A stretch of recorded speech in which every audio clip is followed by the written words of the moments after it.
Welcome to True Crime with Strategic Eyes.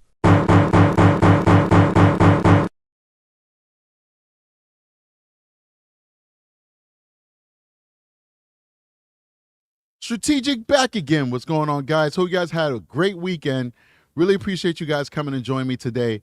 I don't know what's been happening the last few days. I've been rushing, bouncing around all over the place, not getting sleep, just doing all kinds of things, but focusing on the things that I want to focus on, this channel being one of them. But I'm here now. So I just got in the house. I thought the live was for 2 p.m. I went, heat up a slice of pizza just to get something in my stomach. I'm eating. I'm doing some research. I'm getting the audio prepared for this live. And then I look at the time like, oh my God, the live was scheduled for 1:45.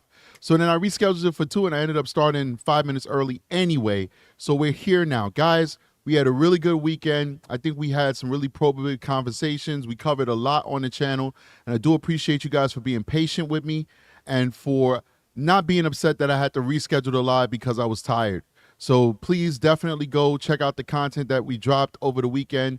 We analyzed the interview that was done with Tyler Wallace, who is the biological father of Madeline Soto. We also analyzed, what's this guy's name? Stephan Young. And there's one thing I want to say about Stephan Young.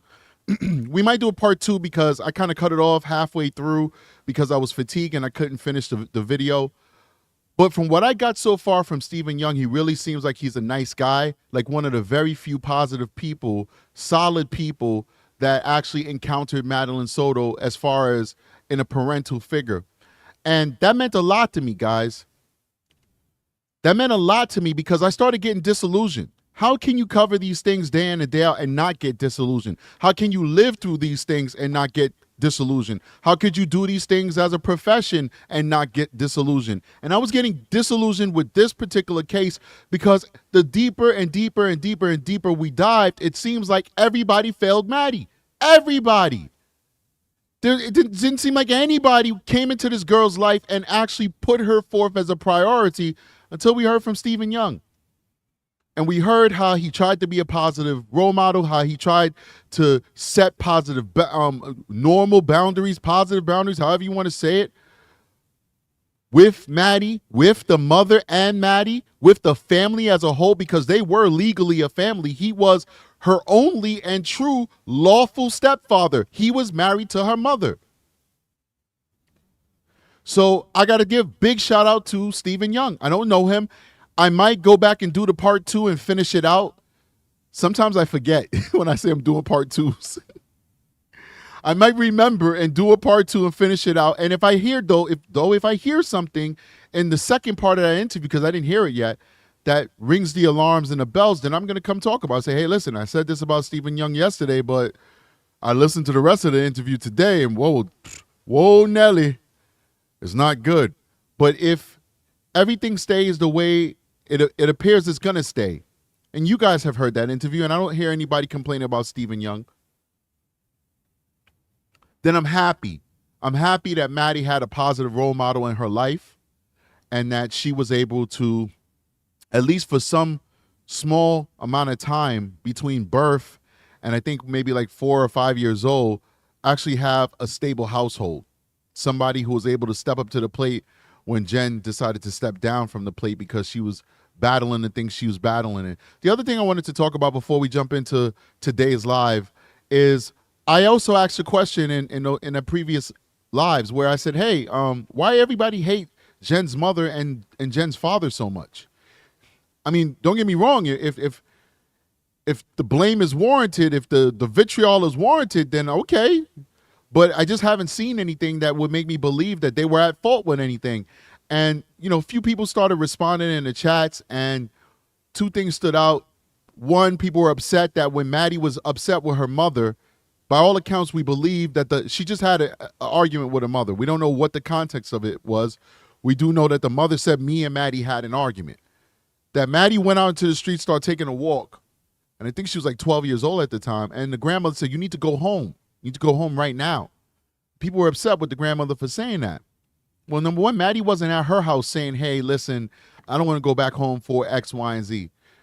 She was a 12-year-old girl walking the streets of Orlando, and anybody who knows that area knows that it's pretty with the Disney aspect, but when you get out of the whole Disney stuff, it's a really crappy town that's very dangerous.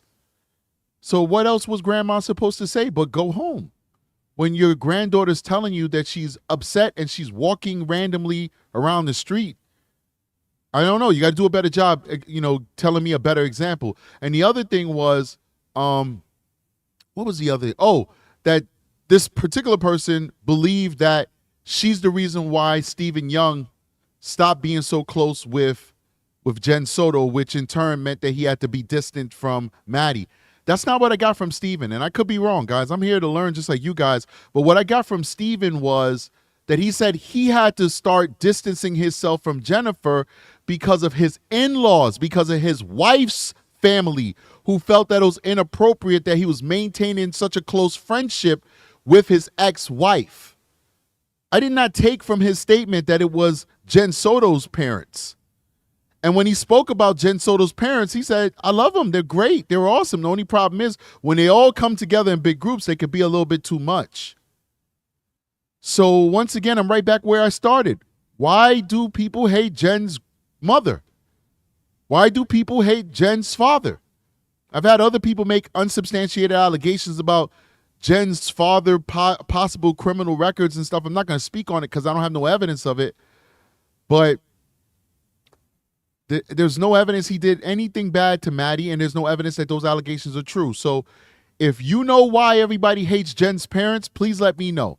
Because right now, they just look like pretty normal people who didn't have anything to do with this tragedy. And I think Jen's mother wanted Maddie. But Jen did not want her to have Maddie. Notice she was spending a lot of time at the grandmother's house, but she said, I wanted her to be home so I could spend time with her. But then when she was home, you only spent 30 minutes with her, by your words. By your words. So it is what it is. The other thing is, guys, be careful what you say inside of the chat, because SassyBot, a.k.a. Nightbot, I wish I could rename Nightbot to SassyBot. That would be our channel's mascot. I'm still working out the kinks. I've made a lot of adjustments. SassyBot is not as sassy as it was when I first put it on the show, but SassyBot will block you if you say certain things, too many caps and stuff like that, too many emojis. SassyBot will block you. Will not block you, but will delete your message. And it's not us doing it. It's SassyBot doing it. We're working on getting SassyBot to be less sassy, okay? But just keep that in mind. What's the other thing I wanted to discuss before we jumped right into this? I think that's it so far. I just want to say this one last thing. I think that two of my best shows that I've done so far was the Tyler Wallace show and the Jen Soto interview show when we could see her inside of the police station. I think it was like 2 or 3 shows prior. And the reason why I think they were two of my best shows, and they also have my highest average of likes. We usually average around 98 likes to thumbs up to thumbs down ratio is usually 98% people saying thumbs up. Those two shows had 99% and change, like 99.5. Like they literally thousands of likes and maybe 1 or 2 or 3 dislikes. You can't please everybody. And I think the reason why that phenomenon happened is because those were my most accurate shows. I'm not always going to be accurate. Like in my last show, I said that my recollection tells me that the police said that 4 out of 5 days, Maddie was being abused according to the pictures that they got from Stephan's phone. There's pictures and the videos and the timestamps that were on those pictures and videos. Somebody corrected me and I did my research and they're 100% correct. It wasn't 4 to 5 days out of 7. It was at the very minimum 3 days and more. So it'd been more accurate if I said 3 days and more she was being victimized, which is still a lot. Every single week of her life, pretty much, that Stearns was living there, and Stearns was living there most of the time. I'm not always going to be 100% accurate. But with these two shows, I was the most accurate I had ever been in my YouTube career. Why? Because I didn't tell you what I recalled or what I felt.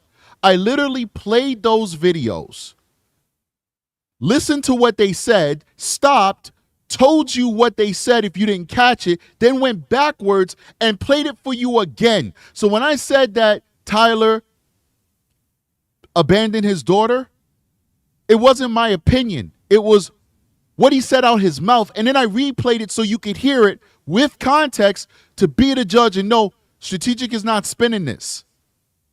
I'm not spinning this. When I said that Jen Soto said, you know, the sex stuff, I get it, or whatever.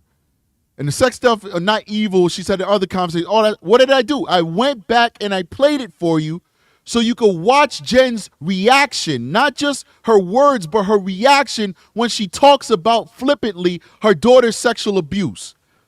When I said that Jen is defending Stephan, even though Stephan, she just got evidence of Stephan molesting her daughter, raping her daughter.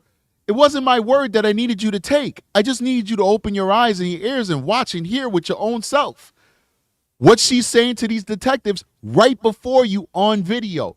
So those were some of my most accurate and on-point videos. And right now, the videos I'm the most proud of. Why? Because, yes, I have strong opinions, but you got to see with your own eyes where those strong opinions came from and what backs up and buttresses those strong opinions. And because of that, there really wasn't much rebuttal for it. There really wasn't. And I just want to say, I hope you guys enjoyed those videos because I'm very proud of them. Now, for the video we're going to do now, and how far are we in the show? We're 11 minutes in. It's time to get started. We already went through the highlights of this video. Today is going to be a call-in show because we didn't do a call-in show on Sunday, and I promised you guys I was going to make it up to you and give you a call-in show today. So whether people call or not, doesn't matter. I'm going to give that opportunity. We may not go through this whole video, ladies and gentlemen, because we pretty much covered the back end of this video because that's when the meat of the stuff was in it, according to me. There's probative stuff in the beginning of this video, the first 30, 40 minutes. There's probative stuff there, but we did a teaser show, but that teaser show in true strategic fashion ended up being super long and super convoluted and just super jam-packed with tons of information, and we pretty much just did the second part of this interview. We ended up just doing all the meat in the second part of the interview. So it doesn't make sense for us to go through the whole interview all over again when we covered the back end. Go check that out. We did that on Saturday, I believe, on one of those days. So we're going to get started right now. But at some point, we're going to stop it because we've already covered the material, and then we'll go to the call-in show. So that being said, guys, I present to you Jen Sotos' police audio interview brought to us by Grizzly True Crime, who posted this on her channel and graciously allows other creators to use this information free of charge. Thank you so much, Grizzly True Crime. And let's get started. All right, make sure you guys like and subscribe. Join the channel for her as well. Going over to her, I mean, she's got a ton of viewers. She may not need any of my viewers because most of my viewers probably already subscribed to her. But if you're not, make sure you go over to Grizzly True Crime's channel and like and subscribe to her channel. And also, when I'm done with this live, it might take me an hour or two, I'm going to go ahead and link this original audio without interruption so you can check it out. So that's one last thing, housekeeping thing, guys, before we get started. If you don't want to hear my commentary, you should not be here because this is what we're going to do. We're going to be stopping every couple of seconds to give you my commentary based off of my experience doing law enforcement for 18 and a half years and counting. In October, we're going to be at 19 years, if my math is not crazy. Okay? It's a lot of experience. I'm giving it to you for free. So if you're here, you're here to hear that experience. We'll be stopping every couple of seconds. If you don't want to hear it, then you're on the wrong show, and there's really not much I could do for you because this is what we're going to be doing here. But I will put the link at the end of this live in the chat. If you don't want to hear it, just go ahead, scroll down into, not the chat, but scroll down into the bio. You have that link there, and you can click it, and you can go watch it that way. I'm not a hater. I'm equal opportunity. I want everybody to be happy. So there you go. You can listen to me, or you could go straight to Grizzly True Crime through the link that I'm going to put in the bio. And you can listen to it from her. All right. That being said, while I have this plan, I'm going to set up a nice little picture, whatever they call it, behind me so we could see something. I don't know. All right, let's do it. All right, the date is February 29, 2024. Time is 5:09 p.m. We are at 4012 Santa Maria Drive. In reference to case number 24001809. It's myself, Detective Morris, Detective Smallwood, and Jennifer Sotos. So, to give you a little bit of what's happening now, there's a few other additional pieces of evidence that we're collecting at the time. Okay. Some of that evidence came from Stephan's phone. Okay. Some of the pictures that were on the phone. Okay. That we've identified belonging to Maddie as well. So clothing that she was wearing, that sort of stuff. Okay. That's what we're collecting. Okay. Okay. All right, I'm not sure at this point where we're at in terms of what she's seen and what she hasn't seen. Pretty sure it's going to reveal itself, but we're going to be discovering this together. We will leave you an evidence sheet to let you know what we took. Everything that we've taken from the house is in an evidence sheet that's going to be left here for you. Okay. Okay.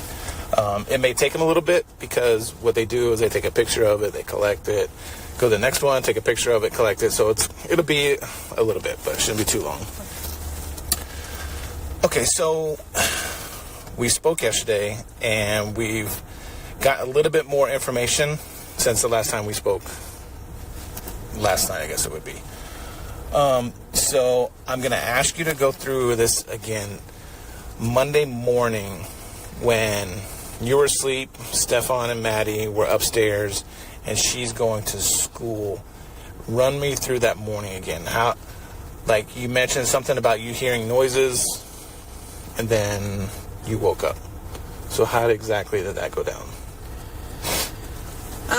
Monday morning, I was woken up by Stephan Stearns coming into my bedroom to try to put the leash on the dog. He was saying, "Here, puppy, let's go," and trying to leash him up. I don't know if it's just me, guys. And well, first of all, somebody said they don't like the slides with the figurines. I actually like them because I actually like Warhammer a little bit. I don't play the game. I just like the lore. But I went ahead and added more pictures to it because you said that. So hopefully I'll balance it out for you. But I hear you. There's a lot of pictures I don't like to see either. Like this one that's behind me right now. I don't like that picture. But it is what it is. But on this audio, am I the only one that doesn't believe this dog thing? I have no evidence of it, ladies and gentlemen. I have no evidence whatsoever. But am I the only one who feels like this dog leash thing in the morning is a bit fugazi? That's some old school New York talk. That it just never settled right with me. She's such a hard sleeper. She gets up. You got to get up at some point. So I believe that she got up, right? But she gets up to the point where she says she jumped out of the bed and is standing up. Standing up. Like she's up now. The crust has fallen out of her eyes. And now it's like, oh, don't worry about it. And she's saying you can't put the leash on the dog in the bed because he'll pee on the bed. He'll pee everywhere. You can't. There's a certain way of doing it. And Stephan Stearns doesn't know how to do it. That's what she told us. Stephan Stearns doesn't know how to do it. And then he just says, no, I got it. No worries, baby. Go back to bed. And she just goes back to bed and just goes back into a stupor. It doesn't really make, it doesn't, I don't know. It does, kind of feels like this is part of that whole contrived story that her and Stephan was trying to feed us. And then notice that when Stephan talks about this stuff, he never talks about the dog. I think he may have said it one time, and that's it. He never talks about the dog. He never talks about, this is such a big part of Jen's story, but it's such a nothing burger to his story. He never talks about the dog, ladies and gentlemen. I don't know if this story really happened, but let's keep going. I got up off the bed at that moment because my dog has a tendency to pee a little bit when you're too direct and you put a leash on him. Mm-hmm. You have to talk to him nicely and he got the leash on the dog and told me, okay, don't worry about it, just go back to sleep. And I said, okay. So I went back to sleep.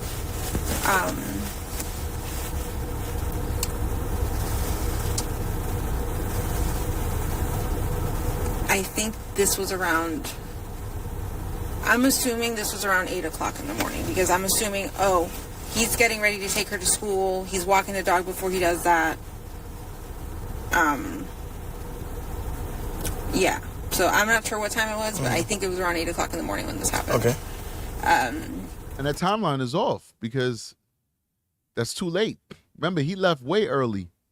He left way early with Maddie's body. He didn't do it at no 8 o'clock. So her time off is Fugazi, another New York. We're going to bring New York out of me. Fugazi. Big shout out to Elizabeth Betty with who just joined the membership. Thank you so much for joining the membership, guys. Let's keep going. I thought I had heard somebody in the kitchen. I don't know who it could be. But yeah, I just heard sounds, but I'm not sure who it was. Who was in the kitchen? Could have been Stephan. Could have been Maddie. Okay. Could have been one of my roommates. When the deputies first talked to you, when you were reporting her missing, Yeah. you remember writing a statement? Yes. Okay. Yo. In that statement, This is it's a little morbid what this person said in the chat, but it's probative. It really is. It's a morbid statement, but it's probative. And sometimes probative things don't sound good. Sometimes probative things sound sad. But I'm gonna bring this out there because I think it's a good point. Carrie B says, was the leash used to tie Maddie upright in the car seat? Thought I saw a pic of a leash on a car seat. And you did see a picture of a leash on a car seat. And that's a really interesting and good observation. Whether it's true or not, we don't know because we haven't seen the pictures of Maddie in the car. I wouldn't want to post it on the internet, but certainly I'd want to see it because, this stuff doesn't make me streamish. Like, this is what I do for a living. But I'd love to see it, and I'd be looking for that detail. So that's a really good point you made. Very morbid. I'm sorry. It's painful to think about it, but it's actually very probative. Could it be that Stephan Stearns jerry-rigged that leash in a way that he did, which looked pretty weird the way he had it, so that he could prop her body up? Good point. I don't know. you say you saw Maddie. I saw. I know. I misremembered. I didn't see her. Okay. I wanted to believe I saw her, but I didn't. But when you're talking to the deputy on his body cam, you describe what she's wearing. Because she had picked it out the night before. Okay. All right, we know that's bullcrap. 199 super chat from Emily says, love your commentary and the analysis, spot on. You listen, people I get it. I buy into the fact that Jen Soto suffers from some disabilities, all right, mental, developmental, personality, whatever it is. I'm not a psychologist. I get people who correct me all the time about my terminology when it comes to the mental health stuff. I do apologize. I don't want to hurt anybody's feelings or be insensitive because it is a sensitive topic. And many of my viewers also suffer from the very same things that Jen and Stephan and even Tyler suffer from. So I don't want to alienate you either as members of the show or anybody. It doesn't matter if you watch my show or not. Right is right, wrong is wrong. But nothing about her diagnoses says that she is in any way cognitively impaired. She is a person of average intelligence, and that's not a bad thing. Average intelligence is most of us. So if the police are asking you what your child is wearing, you're not going to say, yeah, I saw her that morning. She had this on, but you didn't see her. And then later on you say, well, she picked out her clothes the night before, so I figured that's what she was wearing. No, you would say, I believe she wore this because that is what she picked out to wear the night before. You're not going to put yourself in a position that you were not in and sell yourself as though you have that firsthand knowledge when you do not.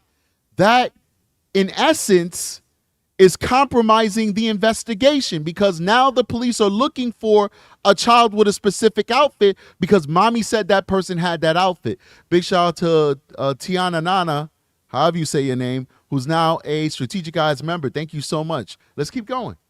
I told her to set up her clothes the night before to have it ready, so she was ready to go. Did you do a interview with Fox 35 recently? Yes. Okay. In that interview, you say something to the effect that you don't want her to come home. Do you remember that? No. Why would I say that? I don't know.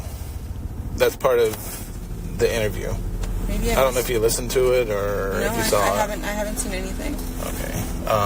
Maybe when we're done with this, you can Google it and see if you misspoke or. I must have misspoken because I remember recalling asking her to come home. Please come home. We miss you. I want you here. Like, please be safe.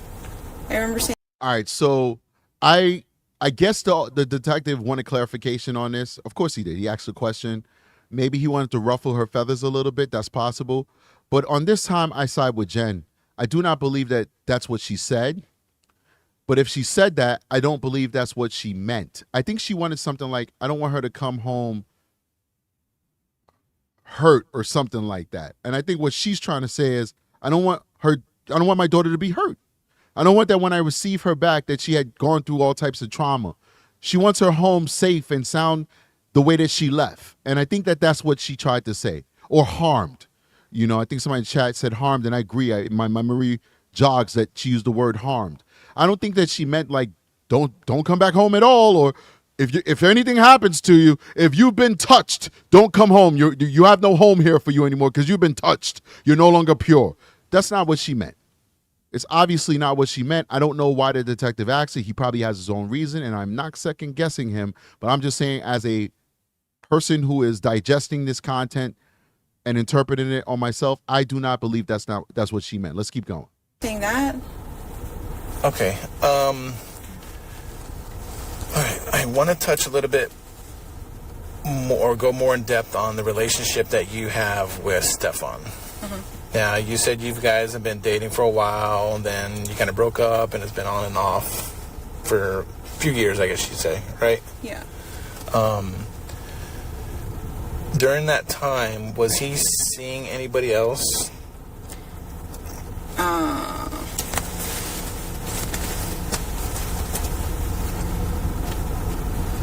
I was told at one point sometime last year that, hey, the girl I was hanging out with, one of my coworkers I was hanging out with outside of work, who I said I was hanging out with, I was really having sex with her. Because I asked him, like, did you have sex with her? Like, because you told me you were just hanging out. Did you have sex with her? And he admitted that he did. I think her name is Marielle, but I'm not sure what her last name would be. Okay. So Lisa says the cop does not like her. He's always short with her. I don't know if I get that. I do see a lot of lack of patience in some other investigators when I heard them talking to her and to other people. But that's the opposite of what you want to be. You want to be so personable with these people. You want them to feel comfortable. You don't want them to be able to tell that you're judging them through the tone of your voice or even the look on your face. Part of the job is being an actor. Part of the job is taking on a role in pursuit of justice. So if I was interviewing her, I would be so supportive of her. You would listen to these interviews and you'd be throwing up like, oh, this guy strategic is a bleeding heart. No, I am not. I am trying to make her comfortable to give me the information that I need to solve this case. This is not personal for me. This is for me. This is my job that I have to do to the best of my ability to bring justice to the people. So I'm not in any way talking about them. Like I said, I'm not really getting that from this detective. I'm just speaking in general. This is not a critique of the detective. This is just me saying we have to be personable. We have to say, Jen, I know this is so terrible for you. I know you're going through so much. I sympathize with you so much, Jen. But what happened here? Oh my God, Jen, I know you've had this question asked to you 1,000 times. It's like a broken record. You're constantly repeating yourself with 1,000 different people, but I need you to just run through that one more time. You know what, Jen? I'm not judging you. I get different families have different arrangements in how they sleep. I don't sleep that way with my kids, but who am I? You know, this is my family. I run it my way. You run your family young way. I'm not judging you, but can you explain to me again the sleeping arrangements? And then when she's telling you, you never flinch when you find out that they were making Maddie sandwiches. You don't flinch. You have to control your emotions. Because your purpose there is not to be the judge, jury, and the executioner. That is the jury. That is the judge. That are the attorneys. That is the law. Your purpose is to be a fact finder and to collect those dirty, grimy, heartbreaking facts. The only way you're going to do it is by being personable. Let's keep going. Now, the relationship that you had with Stephan. You told me that you haven't had sex in a while. Yeah.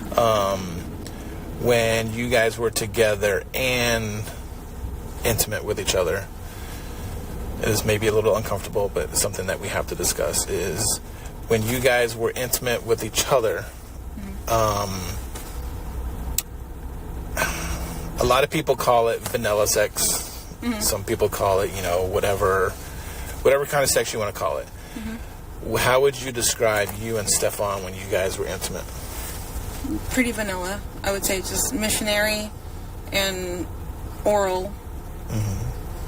But nothing more than that. Missionary. Okay. Has he ever asked you to perform a certain way, or anything that you think would be out of the ordinary?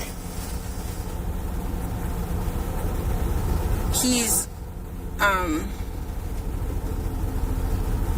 want to say he's joked around about wanting anal sex, and like, yeah, we should do that. We should try that. And I'm like, absolutely not. No.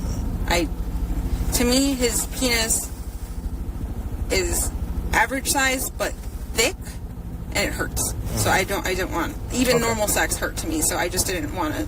All right, big shout out to Kylie Cosmo. She said, I listened to a retired NYPD detective dedicate an entire show to explaining why he thought the detectives failed in the Stephan interrogation. Interesting fact, he says he would have done exactly. But this is what I said too.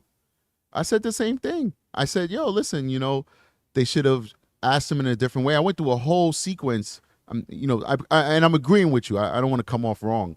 I'm agreeing with you to a certain extent. I'm not going to say they failed them. I'm just saying they just didn't use good technique. Like, they literally, go check out my interrogation video. I don't want to derail the show to go talk about a different show. Go check it out, guys, because you'll hear exactly what I said they should have did to try and elicit a confession out of this guy, or at least try. And like I said in that show, there's no guarantee it would have worked, but they should have tried different techniques than what they tried to elicit it. And then this whole, I don't know, you tell me. Like, should I get a lawyer? I don't know. I can't tell you. Dude, that's not how that works. But real quick, big shout out to Natalie Magimone with a $10 super chat. Says, so many images of just a handful of encounters, according to Jen Soto, does not make sense to Jen Soto being hyper vigilant. She admitted Stephan Stern's essayed a minor when he was 19 or 20. The victim was 15. I heard she was younger than that. I heard she was like 14. All right, interesting. Thank you so much. And a $20 super chat from JPL. JPL says, thanks, Strategic, for keeping it real. It's going to get real as the court date gets closer. Well, it's going to be a while. We're going to be talking about this for a long time, ladies and gentlemen. I mean, it's going to slow down. We're going to talk about other things, but we'll always be coming back to this because I told you guys once, and I'll tell you again, this trial is not going to start until the fall of 2025. If he does not take a deal, this trial will not start until the fall of 2025. There's too much going on here. Too much going on here. Two separate trials. One for the essay, one for the homicide. Two separate trials. Thousands of images. 30,000 CSAM images that he collected off the internet. 1,700 CSAM images that he produced himself with Madeline Soto. Dozens, probably hundreds of witnesses. All of the kids that were spoken to, all the teachers that were spoken to, all of the neighbors, all of the roommates, all of the family members. No way this case is going to court in the winter of 2024 or the spring or summer of 2025. We're looking at the fall or the winter of 2025. Let's keep going. Right now, she's describing his pee-pee. She's saying that it hurt when they did it, so she just gave up on sex. Let's keep going. Do it anymore, honestly. Okay. Nothing other than that you think would be out of the ordinary? No. Okay.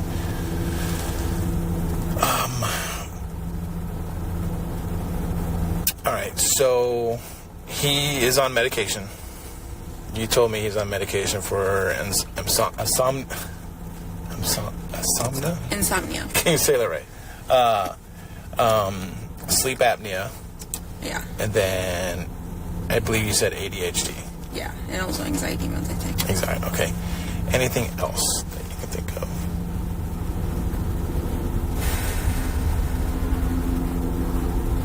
He did have, I think, a vial of, I'm not sure if it was Viagra or Cialis, but one or the other.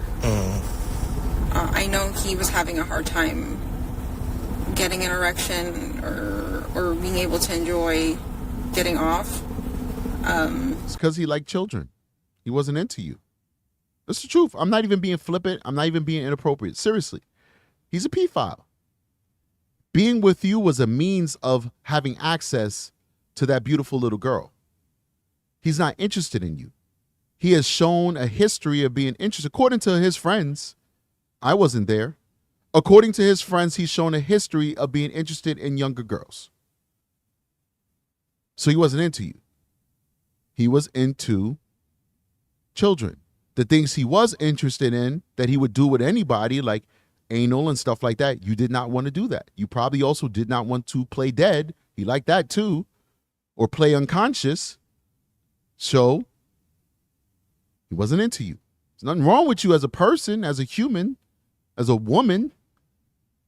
But he wasn't into you because he liked children. Big shout out to Lisa with a 1-gift membership to some lucky person. Please make sure that you thank Lisa for her generosity. Let's keep going. And he ended up figuring out we couldn't figure out, he went to the doctors, tried to figure out why he was having these issues. They told him it must be something mental because physically his body's fine, should be acting normal. Okay. But we found out it was a side effect due to the Adderall medication he was on, and he was not able to enjoy himself sexually. Once he got off Adderall for a while and was able to enjoy himself again, I think there was no need for the Cialis or anything. Gotcha. Like that.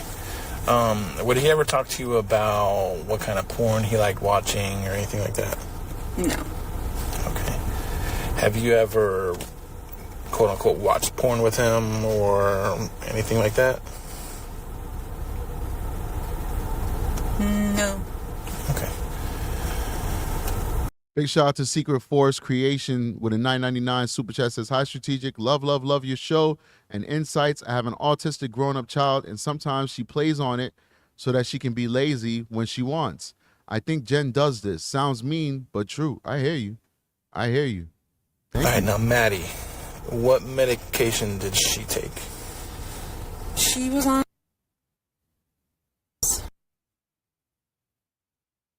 and anxiety medication. So that because she suffers from really bad GI issues, she's constantly constipated. What else? She had an asthma inhaler.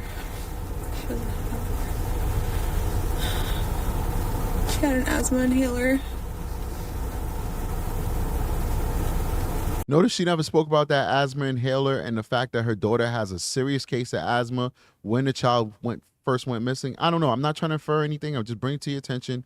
Maybe the trauma of the child missing just made it slip her mind. But I think this is important information to know. Big shout out to Emily with a $1.99 super sticker. She said exactly with a 100 and a thumbs up if you're listening on the podcast. Thank you so much, Emily. Appreciate you. Let's keep going. I can't think of any other meds she was on.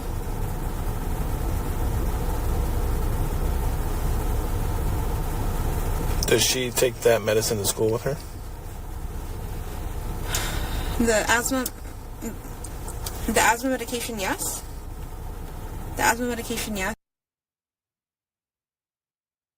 Goes to school, and the anxiety meds, we give it to her when she's at home. How does she react to this medicine? No. Like, how does her body react? Fine. Okay. No side effects, nothing weird. Okay. And she takes it in the morning or at night?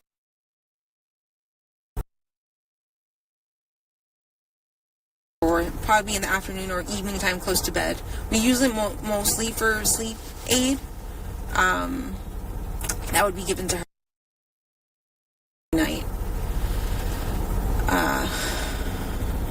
The asthma medication was used, and the GI medication was given. Okay. And then medication that you take. Me? Yeah. I take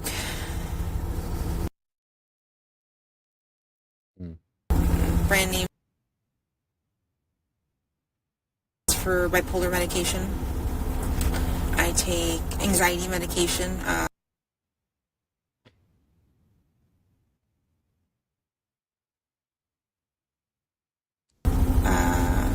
also prescribed So, of course, they're going to block this stuff out, guys, because this is HIPAA stuff. It does end up getting out anyway, but they have to at least make an effort to block out her medications. Right now, while I'm listening to it, I'm ordering 2 shirts. We're going to do a quick giveaway. I'm going to give you guys 2 shirts. This one is going to be Don't Be a Per Diem Dad shirts. We're also going to make a Don't Be Per Diem Mom, but right now we have the Don't Be a Per Diem Dad shirt. Per Diem Dad shirt. We're going to give one away to the Patreon and one away to the members, okay? So just look out for that.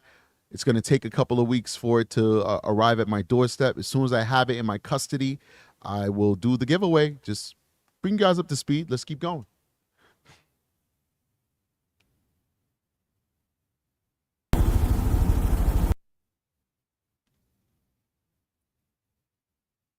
All this is redacted. I had gastric sleeve surgery a few years ago, so I'm vitamin deficient. So they give me some high doses of medications to keep my vitamins balanced. I think that's it. Okay. All right. So going back to the morning that Stephan takes her to school, you said you think it's around 8 o'clock when you physically see Stephan messing with the dog? Yes. Okay. And you don't see Maddie anywhere? I don't. Okay. When Maddie gets dressed for school, like now that I've seen the inside of the house, it looks like a majority of her clothes are in that little partitioned area in the living room. Yeah. Does she have clothes anywhere else? Like, where would she put clothes to wear to school the next day? Okay. Where would she get dressed? She would get dressed in her bedroom, right there, that little nook in the living room. All her clothes are there. When she takes off her clothes, her dirty laundry hamper is typically in my bathroom downstairs, and she'll just dump it in the basket. But there is no basket there right now. She's been dumping everything on the floor. I think the basket is currently being used with clean clothes, so I just wanted to keep the clean clothes and dirty clothes separated. So dirty clothes are on the floor right now. What's in the basket should be like half clean, half dirty clothes, I think. Yeah. Okay. When you go to sleep, when you were sleeping that night, was your door open or shut? It is left cracked open. Cracked open, okay. Would you see or hear Maddie going to get changed?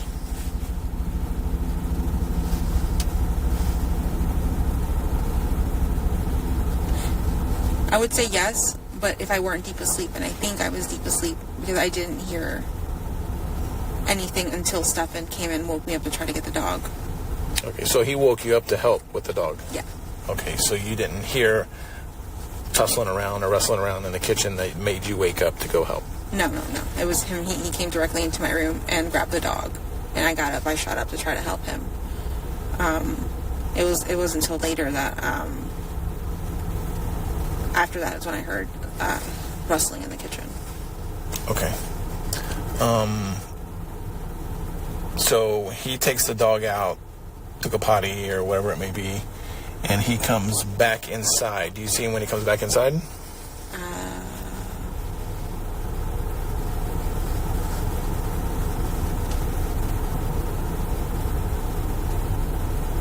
I don't remember.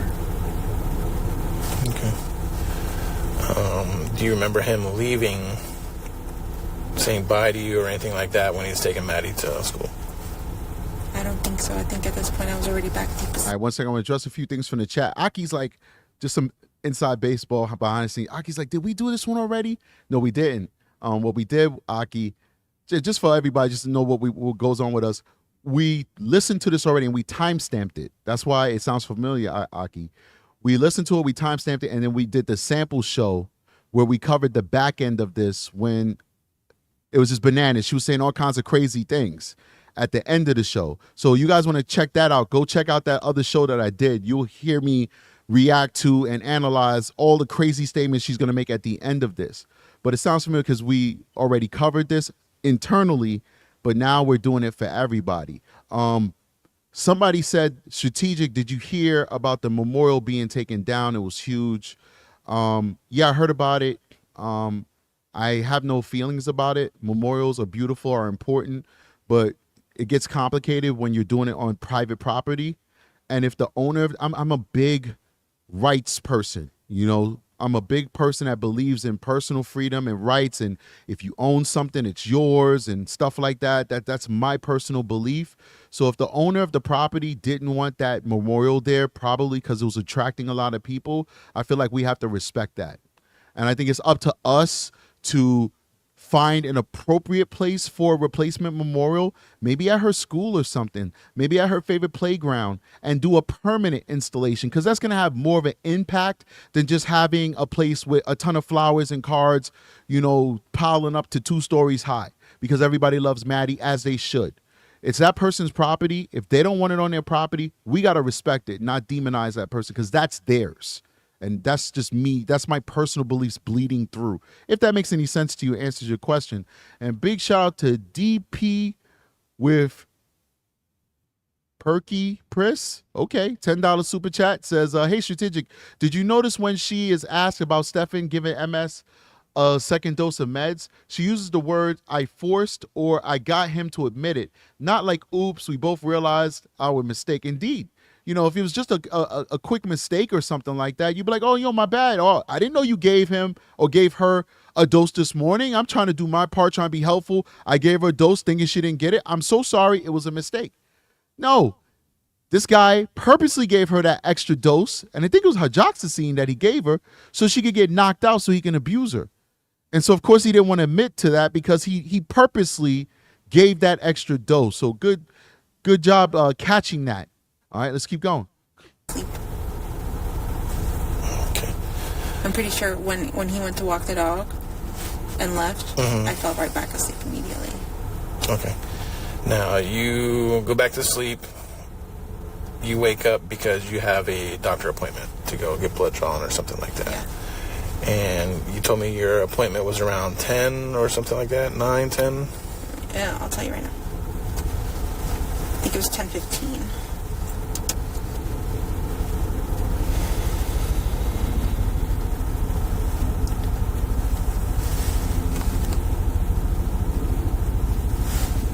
Yes, it was at 10. You know, Kylie made a good point too, guys, because she keeps saying she forgot to take her meds because of her work. Does Jen Soto sound like somebody who will miss 1 dose of her medication? Jen Soto is probably the most responsible person who has to take medication that has ever lived. But she wants us to believe that she forgot her medication, messed up a little bit, and so she needed to dose and go to sleep and all this good stuff, all the nice stuff that she's telling us in these scripted stories. But I don't believe it either. I don't believe it, Kylie. Big shout out to Melanie Craig with a $5 super chat. Says, has anyone asked how they got intimate with a child in the bed? Thanks for all you do. Love your channel. I don't know. I mean, I would assume that they would say leave, go to the park or something. I have no idea. But I'm not even going to go down that rabbit hole because your question is very salacious. It's a good question, though, but it's salacious. Let's keep going. Okay. So you go to this appointment, and on your way back, did you talk to Stephan on the phone at all?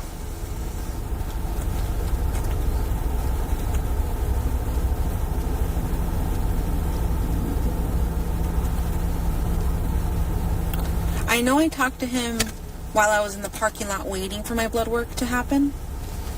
I just don't recall if I called him on my way home as well.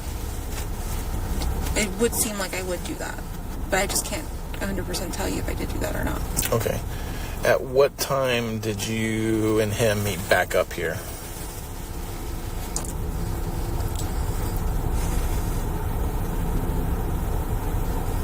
So I got back from my blood work appointment anytime between, I'll say 11:15, 11:30, so sometime around that time. And was he already here? Yes. Okay. What did you guys talk about when you got home? what happened this morning. What did he say? What happened this morning? He's like, we had a good morning. We made really good time. Maddie got ready super quick. We were out the door super quickly. I was super impressed with our time. I tried convincing Maddie to go have McDonald's breakfast a few times, but she changed her mind and decided she didn't want to. She just wanted to sleep in the car. And the thing is, the night before, we had discussed, oh, Maddie, maybe he should leave a little bit earlier than normal so that you can go get breakfast with him at McDonald's. That would be a really cool day to start a Monday right after your birthday, having McDonald's at breakfast. And she's like, oh, that sounds like a good idea. So they were supposed to have gone to McDonald's, but he told me they didn't. He told me he had left his phone because I had no, he had already told me this earlier that he had left his phone.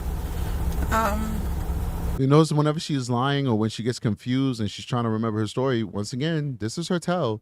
She always trails off, you know. He did say he left his phone. Oh, man, I messed up. I messed up that part. I was supposed to say that, he left his phone. Oh, she always does that. Really weird. She always does that. Jamie George with a $2 super chat says, the size difference between Maddie and Stephan. Man, you guys are taking it there today. I hear you. These aren't bad statements. These aren't bad questions. They're just very salacious.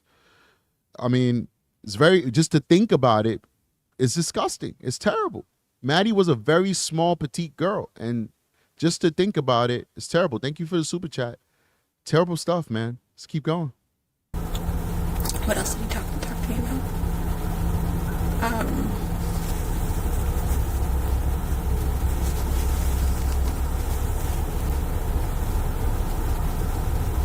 We sat in my room for a while, hung out.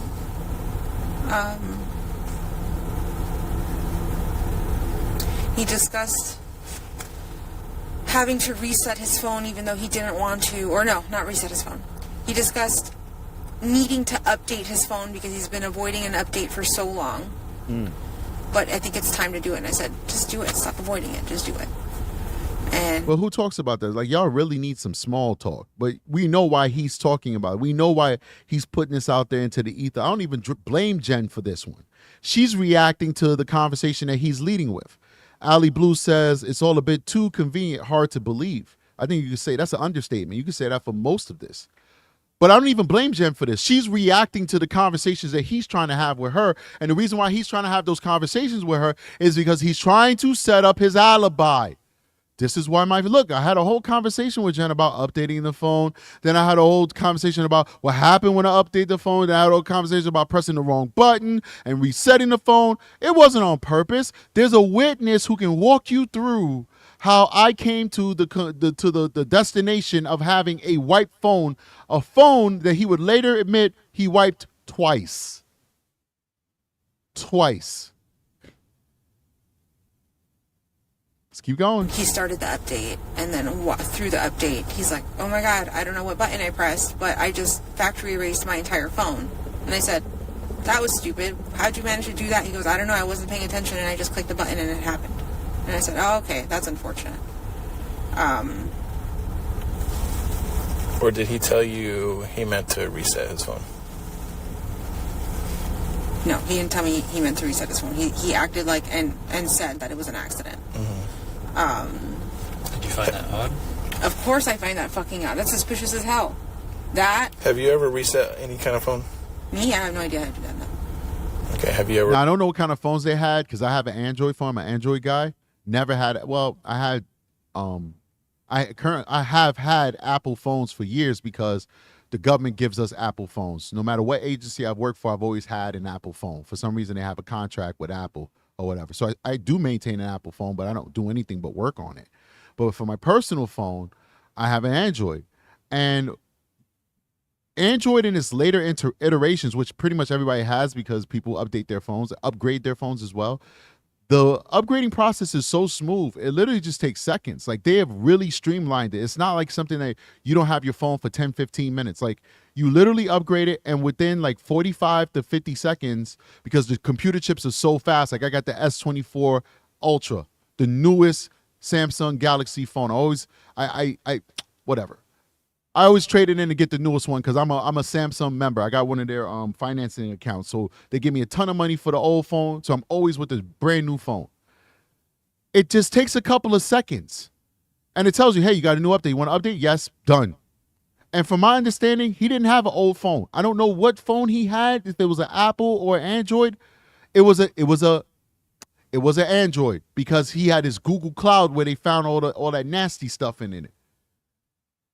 I guarantee you his updates were very streamlined, very quick, and it's almost impossible for him to mistakenly reset the phone. And as an Android user, Android doesn't want to get sued by anybody that you lost all of your passwords and your crypto coin wallet codes and all that good stuff. Those who know.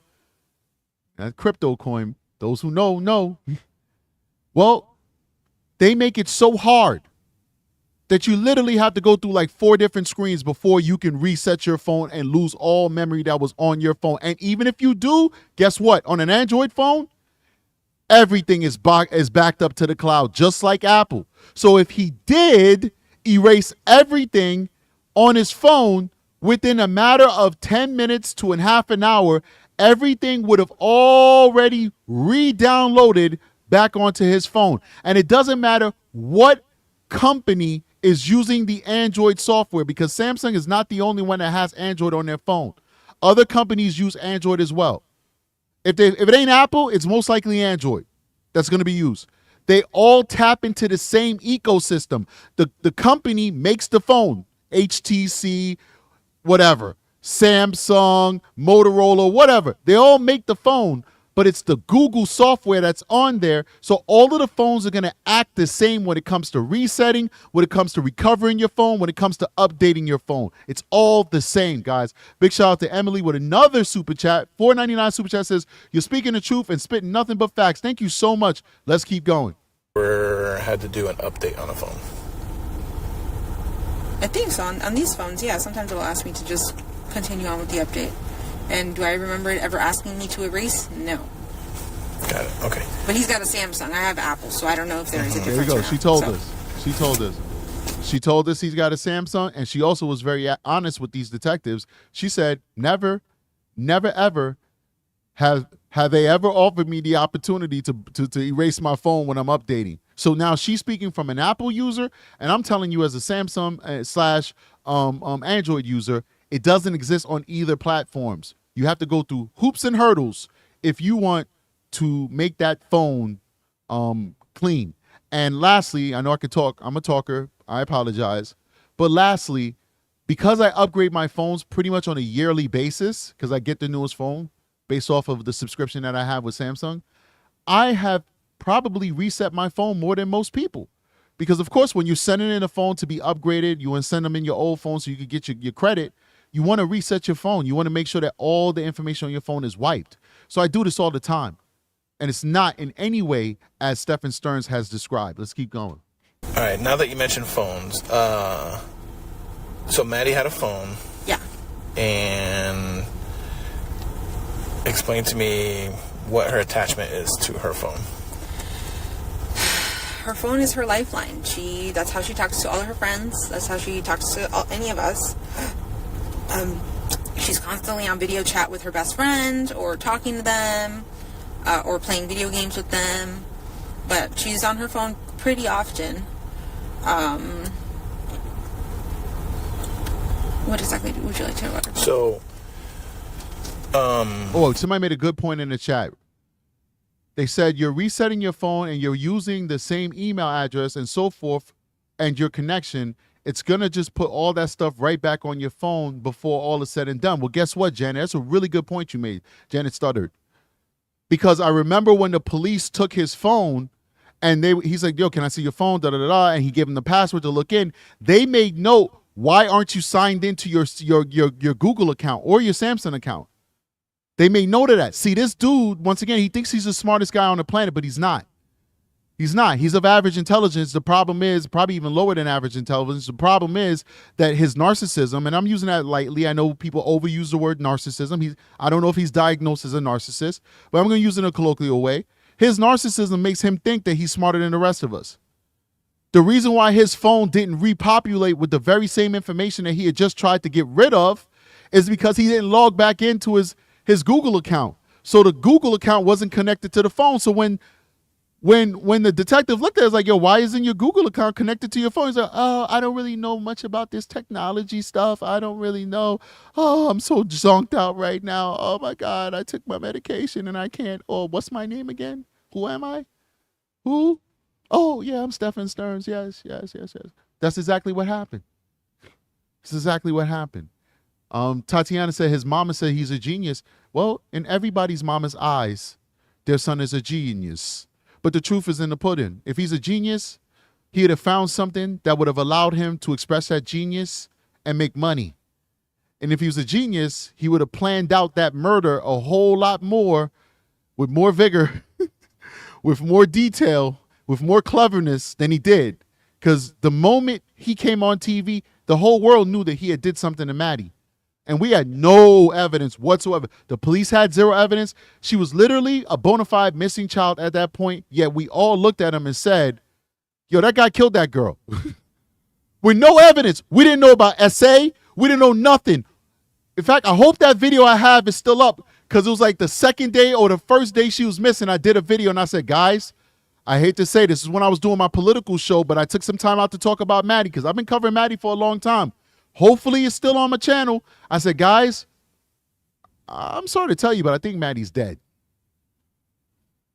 I said it straight like that. Y'all probably would have been pissed off. I probably would have lost half my subscribers. Like, who? What? Why would you say that about this girl? She's just a missing girl right now. I knew it just by looking at Stephan Stearns in the back of Jen like this. Just by looking at Stephan Stearns behind her like that, I said he killed her. He's not that smart. He's smart to his mama. Every single child to their mother is handsome. Every single child to their mother is a genius. We know that Stephan Stearns is neither one of those things. So let's keep going. At one point, you told either a deputy or officer or detectives that sometimes she leaves her phone at home when she goes to school. Yeah. How often do you think that is? I would say once every few weeks. It happens a lot. Like, for me, that's a lot. She has ADHD. She's very forgetful. She'll set something down and completely forget where she said it later. Mm-hmm. Where I found her phone was on her dresser. So I'm assuming she placed it there while she was getting ready and completely forgot about it, got ready, grabbed her backpack, and left. But it was on the dresser in front of her TV.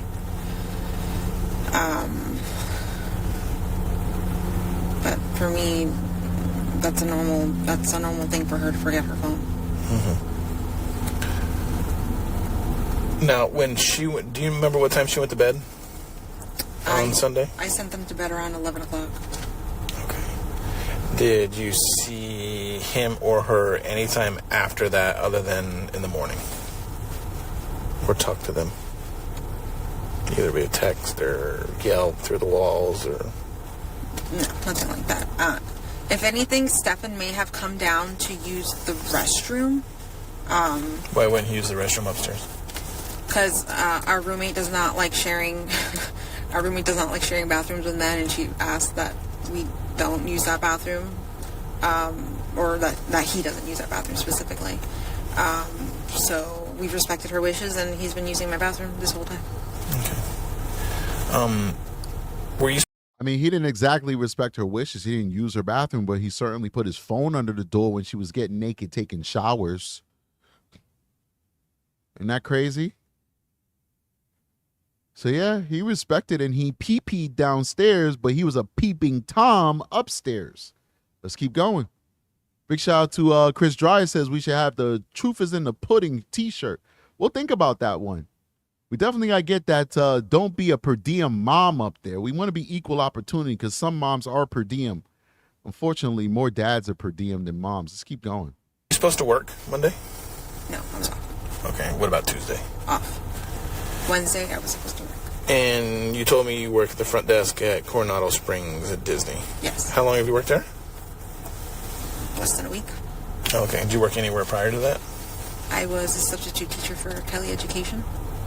And how long did you do that? Maybe a month or two. Not very long. And then before that, I've been unemployed. I've been living off disability, essentially. I'm disabled. Okay, why are you disabled? All right, so she says she's a substitute teacher. That puts that to bed. We had an issue with that before. I proved few people right that she was a substitute. She's also going to say in this that she was a substitute at Maddie's school specifically.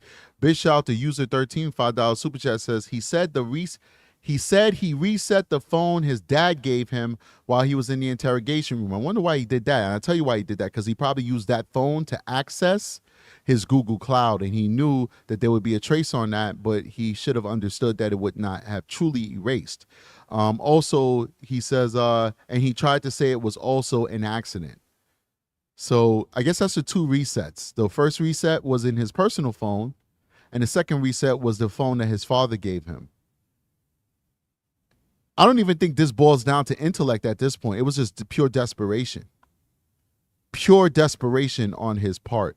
I want to go grab a cookie and fill up my glass with some more water. So let's let this play, but I'm going to go off of the screen for a little bit. Give me a second. Disabled from what?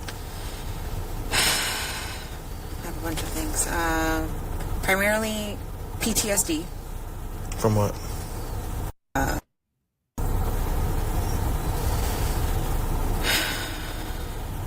So PTSD, bipolar 2, generalized anxiety, ADHD.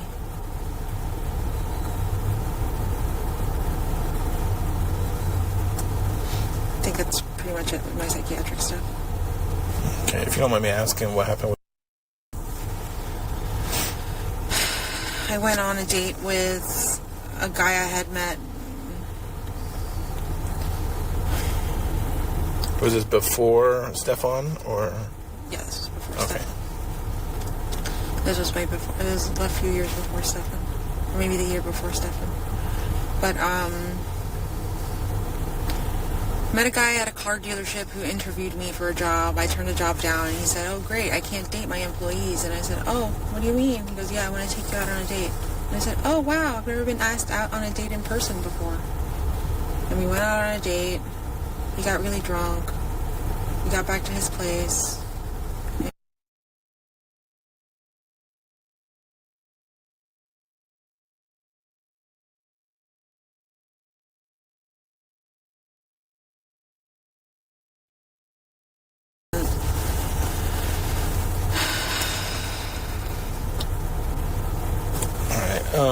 If you didn't work, what would your typical day look like?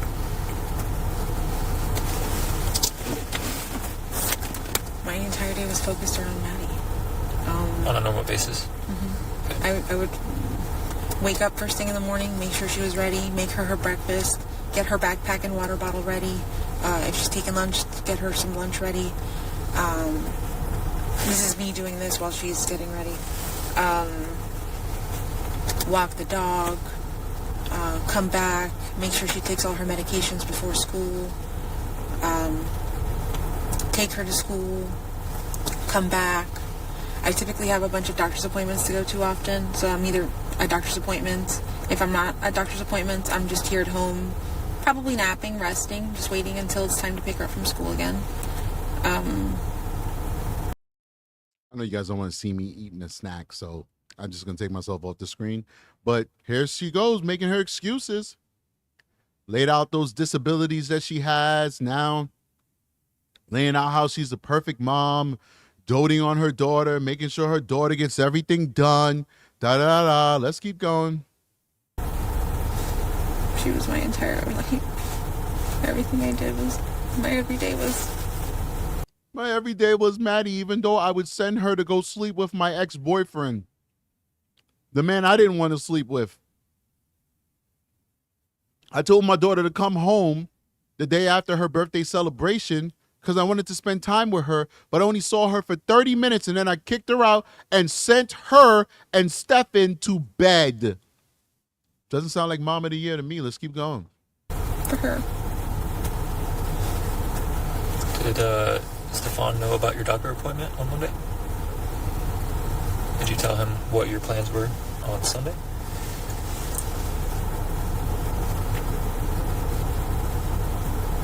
I'm not sure when I told him. I must have told him Sunday night, yeah, or Sunday, because there's no way I could have told him Monday morning if he didn't have his phone on him, and I didn't really talk to him that morning. Where'd you meet him? We both worked at a real estate office off of iDrive somewhere. They're called Eco Homes. I don't think they exist anymore though. The Eco Home Company. I think he was a real estate agent for them or did warranty work for them, and I was an appointment setter. And I didn't have that job for very long. I got fired. It was right after my PTSD incident. I couldn't hold down a job at all. So when you and Stephan would... Big shout out to Ivan. Ivan says, stepdad last night says Stephan wouldn't be without his phone. Maddie possibly. Yes, equal opportunity per diem. Mom. You guys just heard how she said how they met. How she got fired from the job. She can't keep a job. She blamed it on a PTSD incident, which is basically the sexual assault, which I sympathize. I would never say anything crazy about that. It's unfortunate she had to go through that. It's equally unfortunate that either willfully or unwittingly, she did not have the wherewithal to protect her daughter from her own trauma. But it's very sad that that happened to Jen Soto. Nobody deserves to be a victim of sexual abuse. Let's keep going. hang out. Say Maddie's at school and you two wanted to hang out, or the three of you wanted to hang out. Like, what would you guys do? Like, where would you go? All right, correction. Except maybe Stephan Stearns in a Florida State prison. I will not take that back. Let's keep going. Primarily Disney. We have Disney annual pass holders. We both worked for Disney at one point. Well, at least he worked there at one point. I still work there. But we go to Disney. We go to Disney, or we stayed home and they would play board games, or we'd watch. Well, we loved watching movies. We would always have family time and just watch a new movie. Like, I felt like it was one of our projects to make sure that she watched all the good movies from the 80s and 90s that we watched watching. I just wanted her to have that knowledge of pop culture. So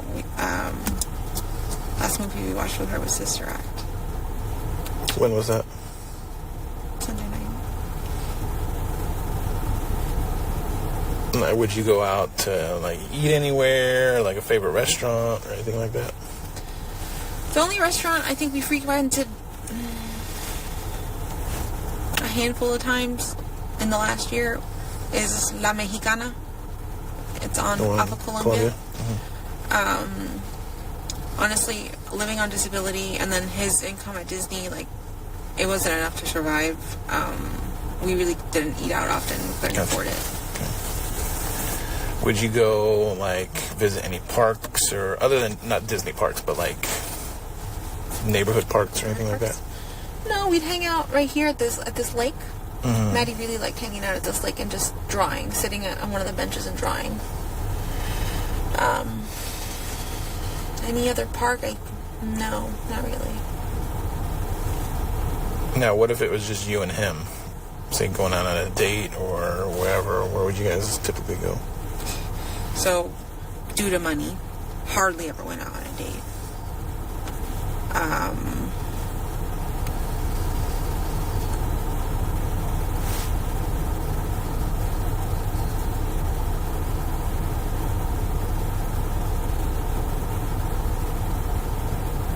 Honestly, we hardly went out on dates. There's only one date I can think of that we went on, and that was years ago at the beginning of our relationship, where we went to Disney Springs. I went to the Edison. I don't think we've had many date nights, just him and me. It's always been the three of us doing something, going to dinner, going to Disney Springs.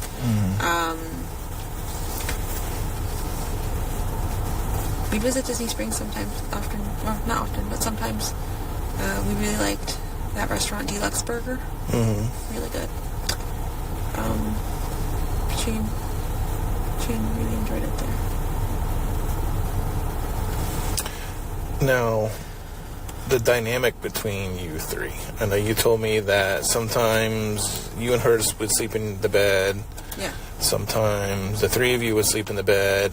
And then sometimes you would send him and her to a bedroom so you could get a good night's sleep. Yeah. How long has that been going on?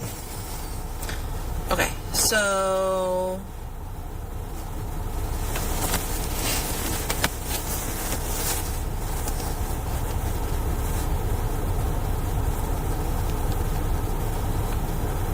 I'm going to say back in June. It was primarily the three of us sleeping in bed together all the time. And why? How did that start? All right, so this is going to be interesting, and I think we don't have much longer to go because we're going to get to the part where we have already covered it. Aki's doing a great job inside of the chat, getting rid of the trolls. I actually went on Reddit.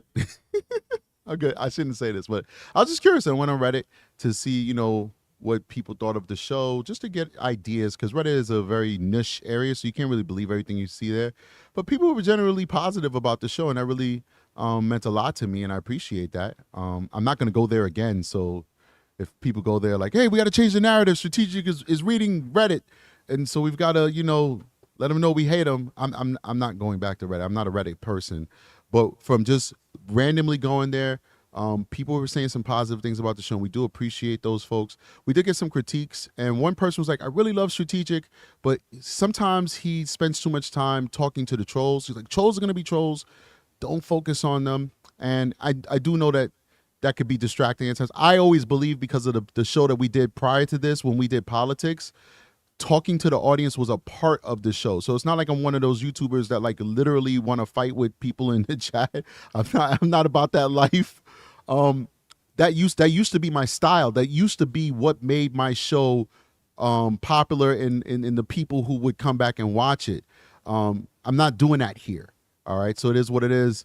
But I just did better because there was a troll in the chat and Aki took care of it, and I said nothing about it, right? So moving forward, I will not be acknowledging the trolls, because I think what that person, the advice that they gave me in Reddit, that was good advice. And I appreciate when people give you advice from a good place. I'm about to acknowledge this pinned comment. So that moving forward, if you're trolling, I'm not talking to you. I'm not going to give you that time of the day. We're just going to block you. It's what we do anyway.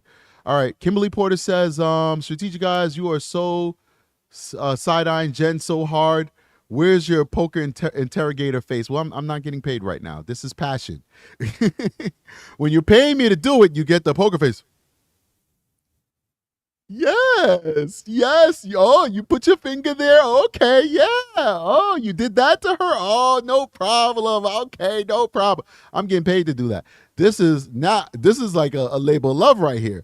So I get to be me and give her that side eye like, what? Stop the nonsense, lady. I don't believe you. DP with a $10 super chat says, how did they watch Sister Act on Sunday night while only spending 30 minutes together? They didn't. Everything is a fabrication. She believes her own BS. Also, no money but $350 Botox appointment? Question mark. Is it possible that she was getting the Botox for medical reasons? Like somebody said something about migraines and stuff like that. And would that be covered by insurance? Because if she's getting it for medical reasons, but she has to pay cash, she don't have no money according to her, and that's a lot of money. So she wouldn't have gotten it. But if it is for medical reasons, then it would be covered for migraines and it would be covered for insurance. I wonder if insurance would cover it. Here is a challenge to you fine folk. I remember back in the days when we used to get like the TV guide. I guess I'm showing my age. And like you would have the guide in your hand and you could flick back and see what's going on. I don't know if that's possible anymore. I don't even have cable. I just have all the digital platforms, like all the streamers I have it, which I did it to save money on cable, but I'm now spending more money than if I just would have kept cable. That being said, this is a challenge to you sleuths out there. Can somebody look up the TV guide that was the TV schedule? I don't know how to say it. Guide schedule in the Kissimmee region between February 26th to February 28th, and see if Sister Act was playing on the TV. Don't even do that. It's not necessary. You want to know why it's not necessary? Because they could have watched it on a streaming app, or they could have rented it off of Google Play or Apple TV. So It doesn't make sense. I digress. Forget about the assignment. You'll be wasting your time because even if it wasn't showing on TV, they could have rented it and seen it anyway. Anyway, let's keep going. Maddie has always slept in the bed with me. She's always slept in my room. Only when we lived in that apartment in Northport did she have her own bedroom, and we could afford for her to have her own room. So that was the only time she's actually had her own room. Here, she's always shared a room with me. When she was a baby, she had her own bedroom here for a few years. But once she got older and we started having roommates and all that stuff, she started just staying with me in my bedroom. Stephan, during the times that we did live with Stephan, it would be the three of us in this bed down here, down in the master bedroom. It wasn't until June of last year that we had broken up, and I said, okay, I don't want to sleep in the same bed with you. Please move upstairs. And he moved upstairs. At this point, Maddie pretty much slept with me all the time. I think I can count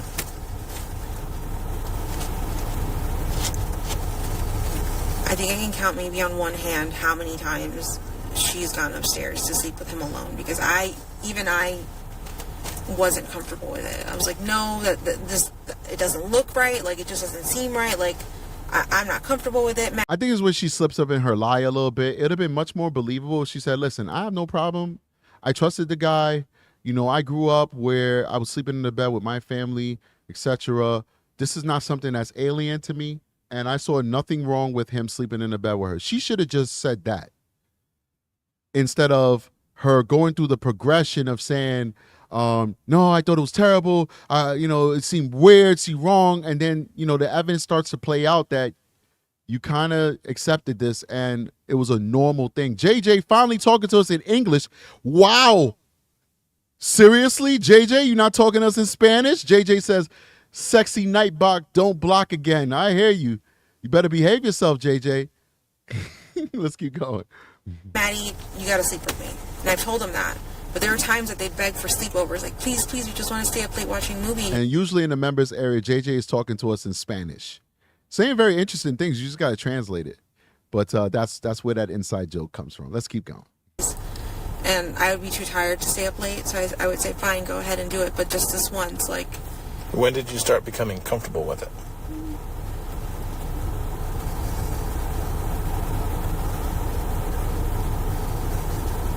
I don't know if I was ever comfortable with it.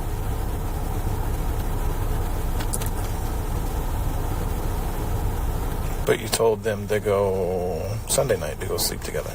I did. That was a selfish move on my part. It's because I wanted a good night's sleep. I didn't want her kicking me or rolling into me or waking me up, or to hear her alarm so that it woke me up. I wanted to keep sleeping until I needed to sleep. Hold on here. She's such a liar, bro. Swear to God. All right, I shouldn't say swear to God. People are going to... The Rust Belt folks are going to come for me. I'm sorry. I did not mean to say the Lord's name in vain. She says she needed a good night's sleep. Maddie didn't have to be to school until like 9:20 or something like that. And then she had a doctor's appointment at 10:30.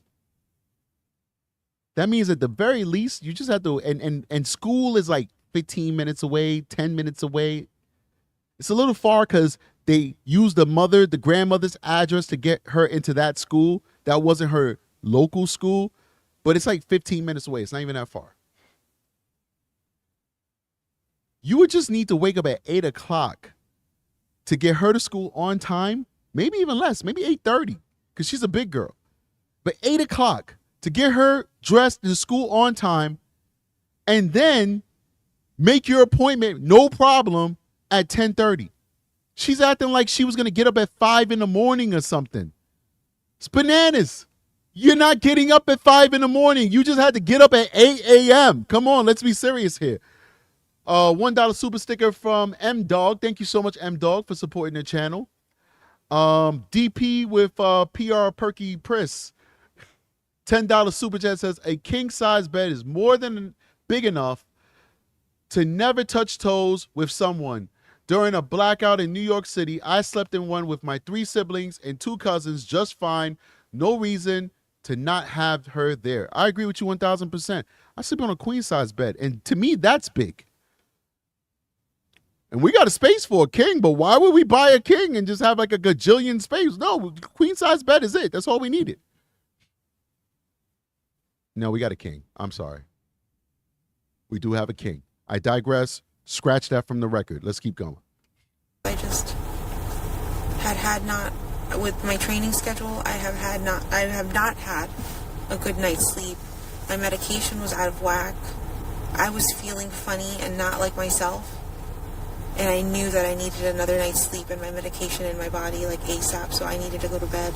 You know, but listen to, she's accustomed to using these things as a crutch to say key and code words that would usually give her a pass in the circles that she travels. So what do I mean by that mumbo jumbo I just told you?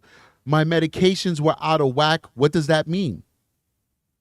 So that would be my next question to her. What does that mean your medication was out of whack?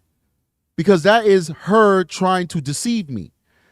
What does it mean your medication is out of whack? Does that mean that you took it? Does that mean you did not take it? Does that mean that the dose is too low? Does that mean that you ran out of medication? You took half a dose? People do that, especially people who have insurance issues. That's a big problem in America, especially with older people who have a lot of medications that they can't afford because they're on a fixed income.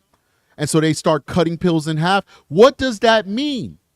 Because if you took your medication on time when you're supposed to take it, then you saying it's out of whack is a lie, because it's not out of whack. It's being taken as prescribed. What do you mean by that? You weren't getting a good night's rest. What does that mean? What time were you getting home from work? And what time were you supposed to report to work the next day? Because if you're getting home from work at 10 o'clock, like it appeared she did the night before, right?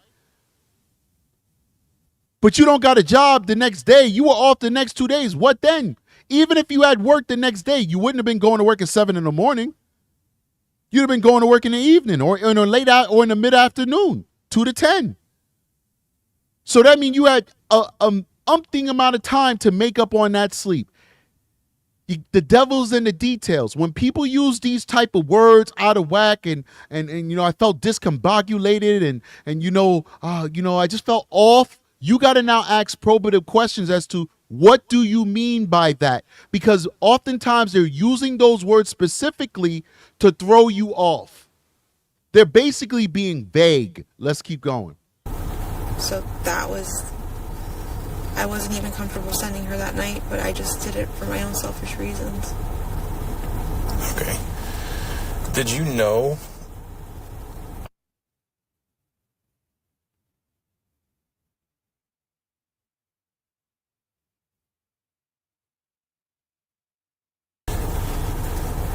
he's never said anything to you or anything about it?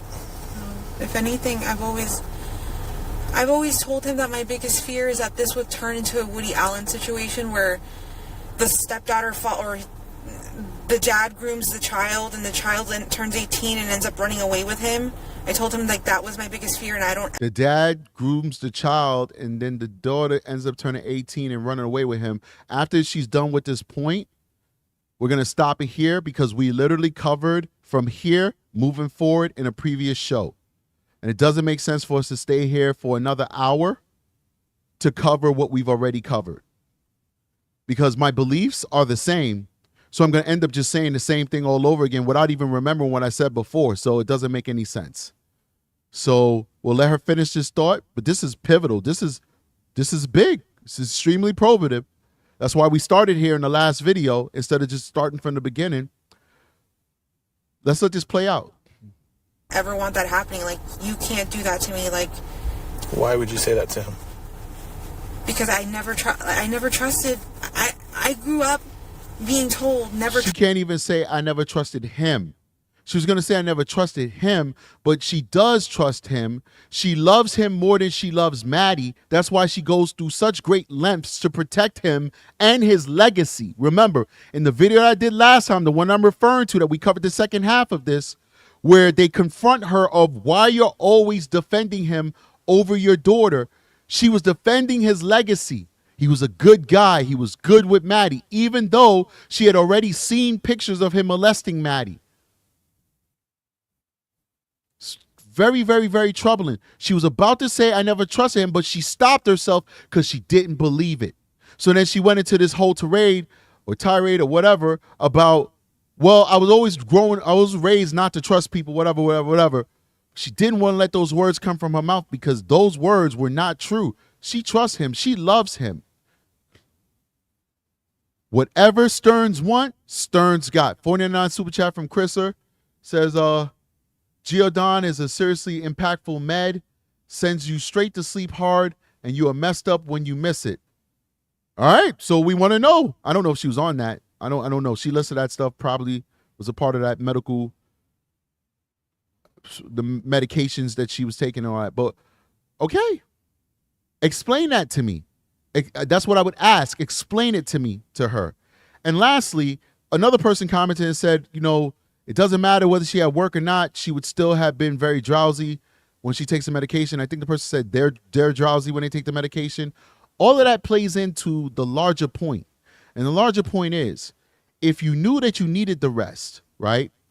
And you knew that you needed to go to sleep, and you knew that you would not be able to spend time with Maddie because you needed to go to sleep because you needed the rest, and you knew that you wouldn't even be able to spend time with Maddie the next day because you needed to sleep for a certain amount of time to get yourself back together again, why did you force Maddie to come home? Why didn't you just allow her to stay at the grandmother's house where she'd be close to school the next day? Why? Because her whole premise is, I made Maddie come home after the party because I missed her and I wanted to spend time with her, which she did not, unless you accept 30 minutes as spending adequate time with your child. And two, she, by her own admission, called Stephan Stearns to take a 6-hour round trip, what ended up just being a one-way trip because he ended up getting arrested. But she called him 3 hours out of his way to come to her to help with Maddie. Why not just have left Maddie with her grandmother? That's the question. So everything that everybody's saying is true. It may be true. I don't know. I don't take these drugs. And I don't have any experience with these drugs outside of what we've learned covering this story. So I'll take everything that you're saying as true. The question is, why didn't she said it's a selfish move, right? She's a selfish person. Why didn't she just let Maddie stay at grandma's house and then she could have the whole house to herself, sleep all day long, do whatever the hell she wanted to do? She could have called Stephan Stearns over if she wanted him to diddle her. She could have been alone with him. They could have diddled each other. And Maddie would have been safe at grandmother's house. These are the questions that I have. Let's keep going. Trust a man. My mom put that in my body. Never trust a man. And I did not completely 100% trust the man, but in my, the logic in my head was saying, he's been in your life for 7 years. Nothing's happened. He hasn't shown you anything that he's weird or that he's done or that he's interested in her or said anything about her body or talked to her about her in any specific way that creeped me out. He's never said anything like that or notice, she goes into this whole tirade about how he was trustworthy. But right before that, she says, my mom told me never trust a man, and I never trust a man. She never said his name. The next logical thing would have been, and I didn't trust him, or I didn't trust Stephan, but she said, I never trust a man. And then she goes into how he proved to her that he was trustworthy. And she doesn't just say, I thought, nothing happened in 7 years. I thought, he was a good guy. She doesn't just say that. She goes into a list of all the different things that he did and portrayed that made her trust him. Listen to her words. Listen to how she sounds. She believes in Stephan Stearns. Doesn't ever really sound like she believes in Maddie. Let's keep going. Grew up being told never trust a man. My mom put that in my body. Never trust a man. And I did not completely 100% trust the man, but in my, the logic in my head was saying, he's been in your life for 7 years. Nothing's happened. He hasn't shown you anything that he's weird or that he's done or that he's interested in her or said anything about her body or talked to her about her in any specific way that creeped me out. He's never said anything like that or shown me any of those signs. So I thought I could trust him, that he was safe, that he was a good guy and that he was taking care of my baby and loved her the way I loved her. But I was wrong. Let me explain to you what was going on here, guys. I'm going to explain to you what's going on here. Stephan told us what's going on. Stephan's interview revealed to us what was going on, what was in Jen Sotos' mind. I'm going to break it down for you. Stephan said that towards the end, when she started getting really into the throes of her mental illness, she would just check out for days at a time, and he would do everything. He would cook, he would clean, he would take the kids to school, he would pick them up from school. He was also going to school full-time, part-time, and working full-time. He did everything. Stephan did everything. She replaced Stephan with Stephan. She replaced Stephan with Stephan. Stephan was the one. Now, he wasn't a good man, so he wasn't cooking and cleaning and taking the kid to school and all that stuff. She replaced him with an inferior version to her ex-husband, but he was the guy who was playing with Maddie, keeping Maddie occupied, putting her to bed, keeping her away from Jen Sotos. She was looking for a babysitter, ladies and gentlemen. Jen was looking for a babysitter. If you believe everything about the way she deals with her mental illness, if you listen to the witnesses that describe how she acts with her mental illness, she checks out. She checks out for days at a time. This is testimony from her ex-husband. She sleeps so hard, even when somebody's breaking into her car, her roommates can't even wake her up for an emergency. A felony being committed, she still could not get up once she took her medication. She was looking for a babysitter. And that's what she found in Stephan Stearns. The problem is babysitters have to be paid. And unfortunately, the price that Stephan Stearns commanded was more than Maddie could bear. Let's keep going. Yes, because you may think he was whatever. I know.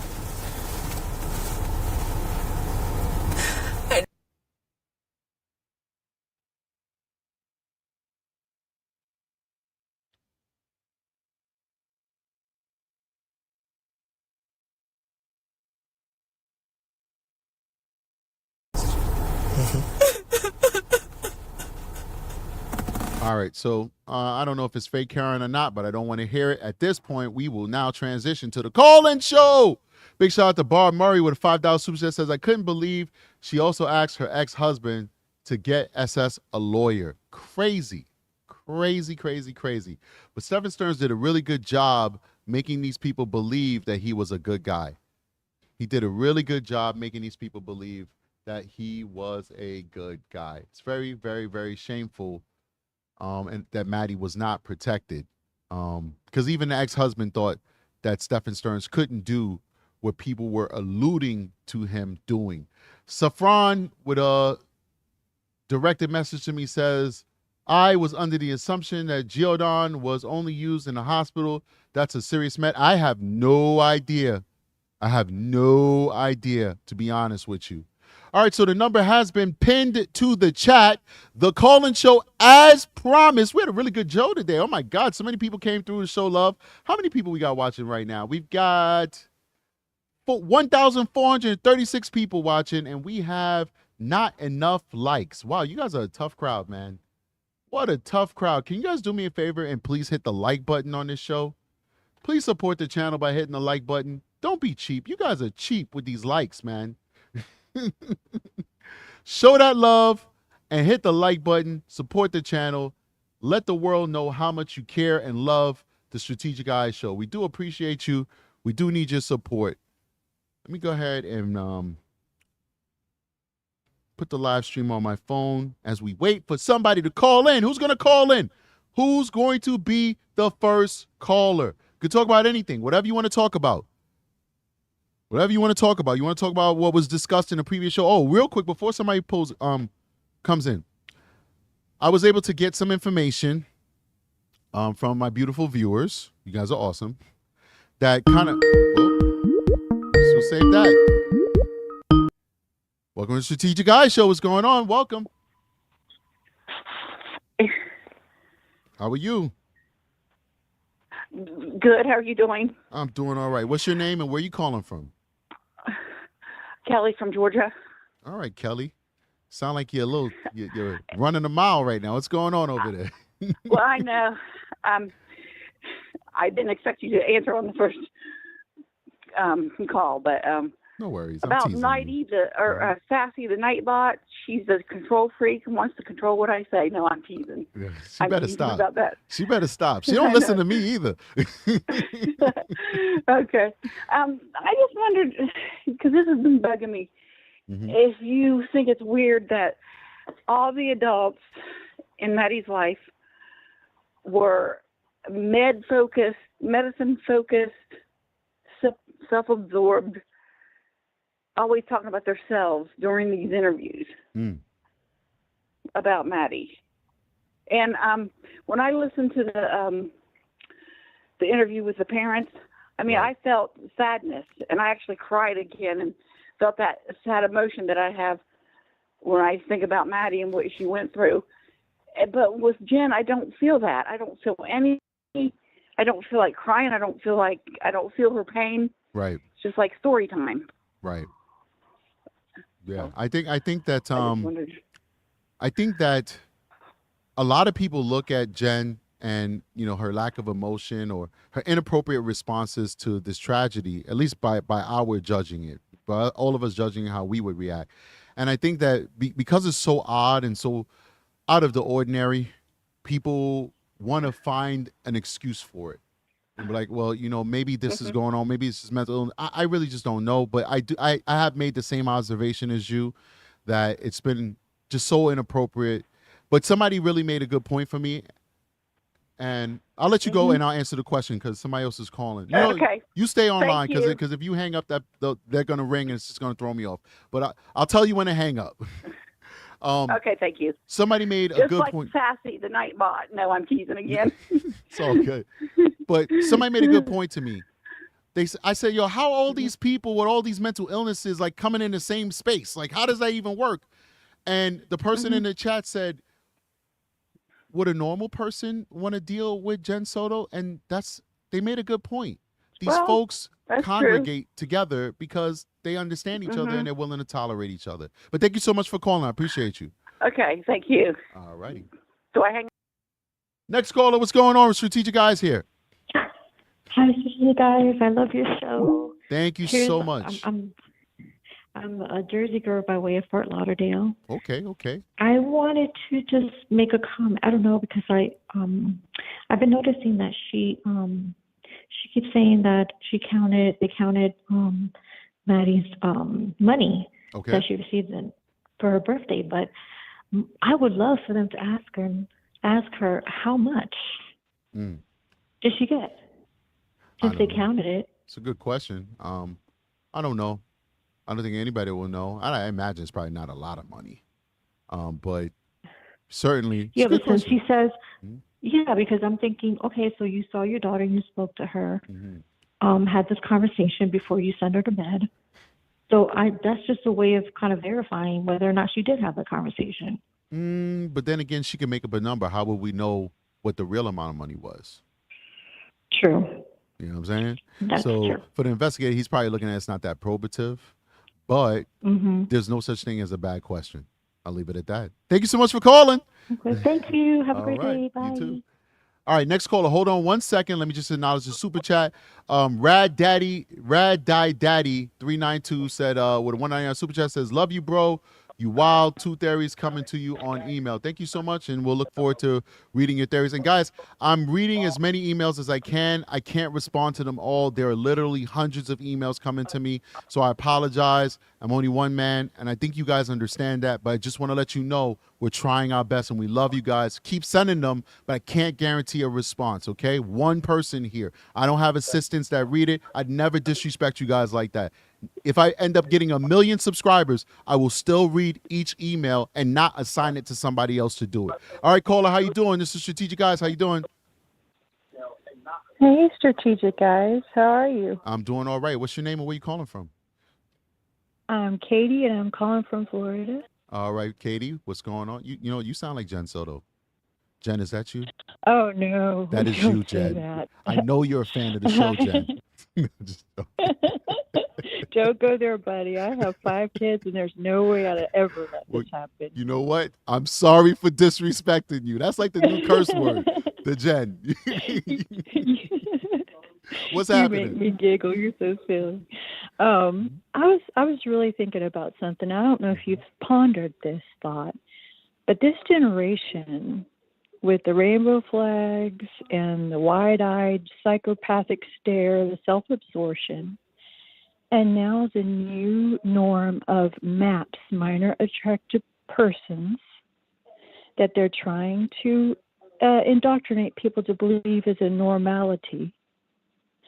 How do we not know that Jen, when she says it isn't evil, didn't have this indoctrination of minor attracted persons? Oh, it's not evil. It's something that's just, we've got to embrace it. All this, you know what I'm talking about? This brainwashing. This upside down world brainwashing that a lot of people are embracing in their generation. All right. I'm gonna let you go, and I'm gonna respond to your point, okay? Give me one second. All right. All right, caller, hold on 1 second. Let me respond to the previous caller. So there's kind of 2 parts to that question. I don't think that the rainbow flag has anything to do with the minor attracted thing. I'm a person of live and let live, so I don't care about what people do in their personal lives. I don't think that we should ever get to a point where we will ever accept or give any credence to people who want to defend or somehow explain this whole MAPS thing. All right, that's totally separate. All right, that is evil. The whole MAPS thing is totally evil. And just like if you are seeing demons and you cutting yourself and you're trying to hurt people and stuff like that, you get put into a mental health institution.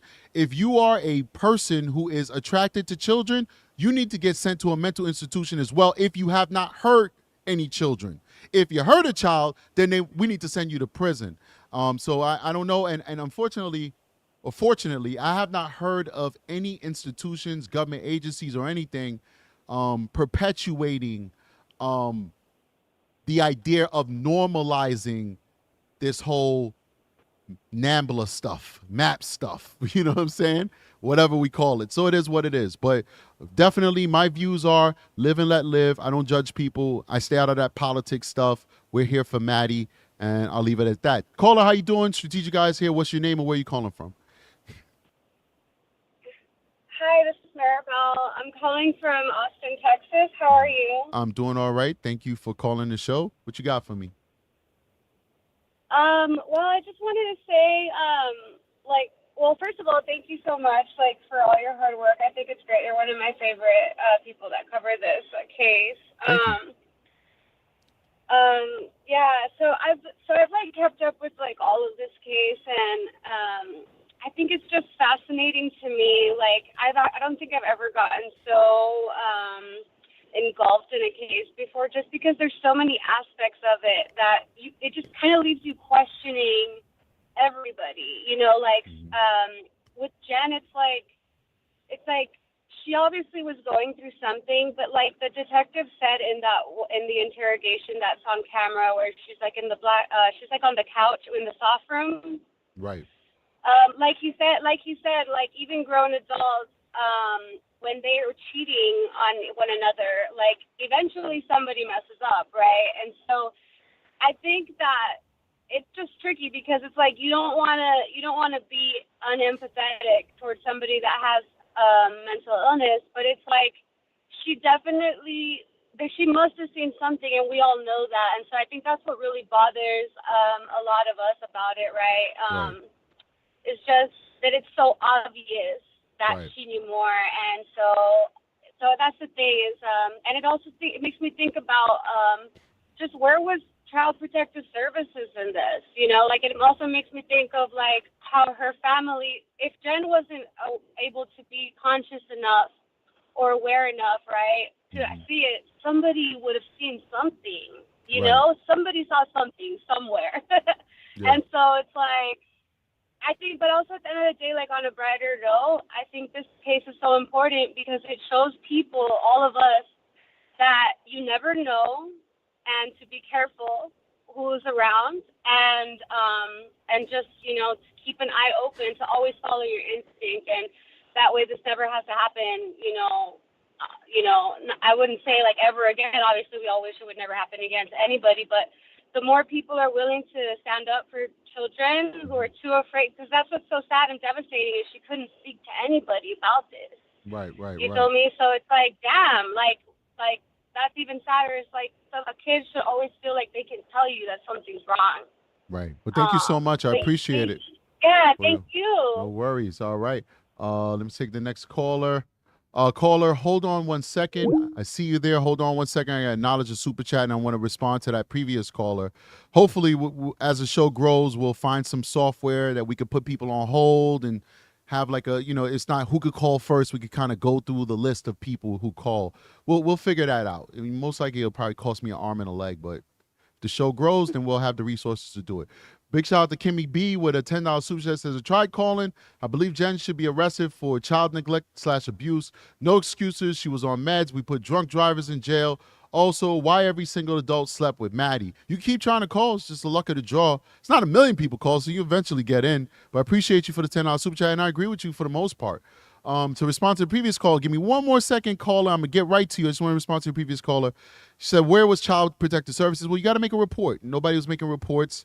The school obviously was not making a report, and I think the reason why they didn't make reports is because Jen told the school that the little girl was suffering from all these different mental health stuffs like that, so they probably just like, well, this is why she acts the way she acts, and it is what it is, but a lot of failures in this, a lot of failures. Caller, what's your name? This is Strategic Eyes. Thanks for calling the show. What's your name? Where are you calling from? Maddie Love from Tampa, Florida. Nice. A lot of Florida people, man. This hit you guys hard. A lot of Florida people. What's going on? What do you got for me, Maddie? Oh my God. First of all, thank you for covering the story. My daughter's like, why do you listen to this? Because it's important. Absolutely. And I really believe, I'm completely blind, but I don't need eyes to see that this woman is lying. She's covering up. I feel like she knew something because before the body was found, she was already referring to her in past tense, like she used to. And I'm like, is anyone not listening? Like, do you not hear this woman? Right. Absolutely. There's a lot of holes in her story, and I just pray to God that she does get exposed. Stephan, we don't even have to go there because you all know he's just a pig. Yes, he is. And he deserves everything that's coming to him. But Jennifer, I hear mental illness. I've battled with my own darkness. You understand? But we do have a choice. Absolutely. Finally, somebody. Appreciate that. That's powerful right there. We have choices, and I've been saying that for a while now. Adults have choices. That's why I give them no passes. Adults have choices, and you just said it. And I know your struggles aren't other people's struggles. Everybody's struggle is unique. I get that, but they had choices.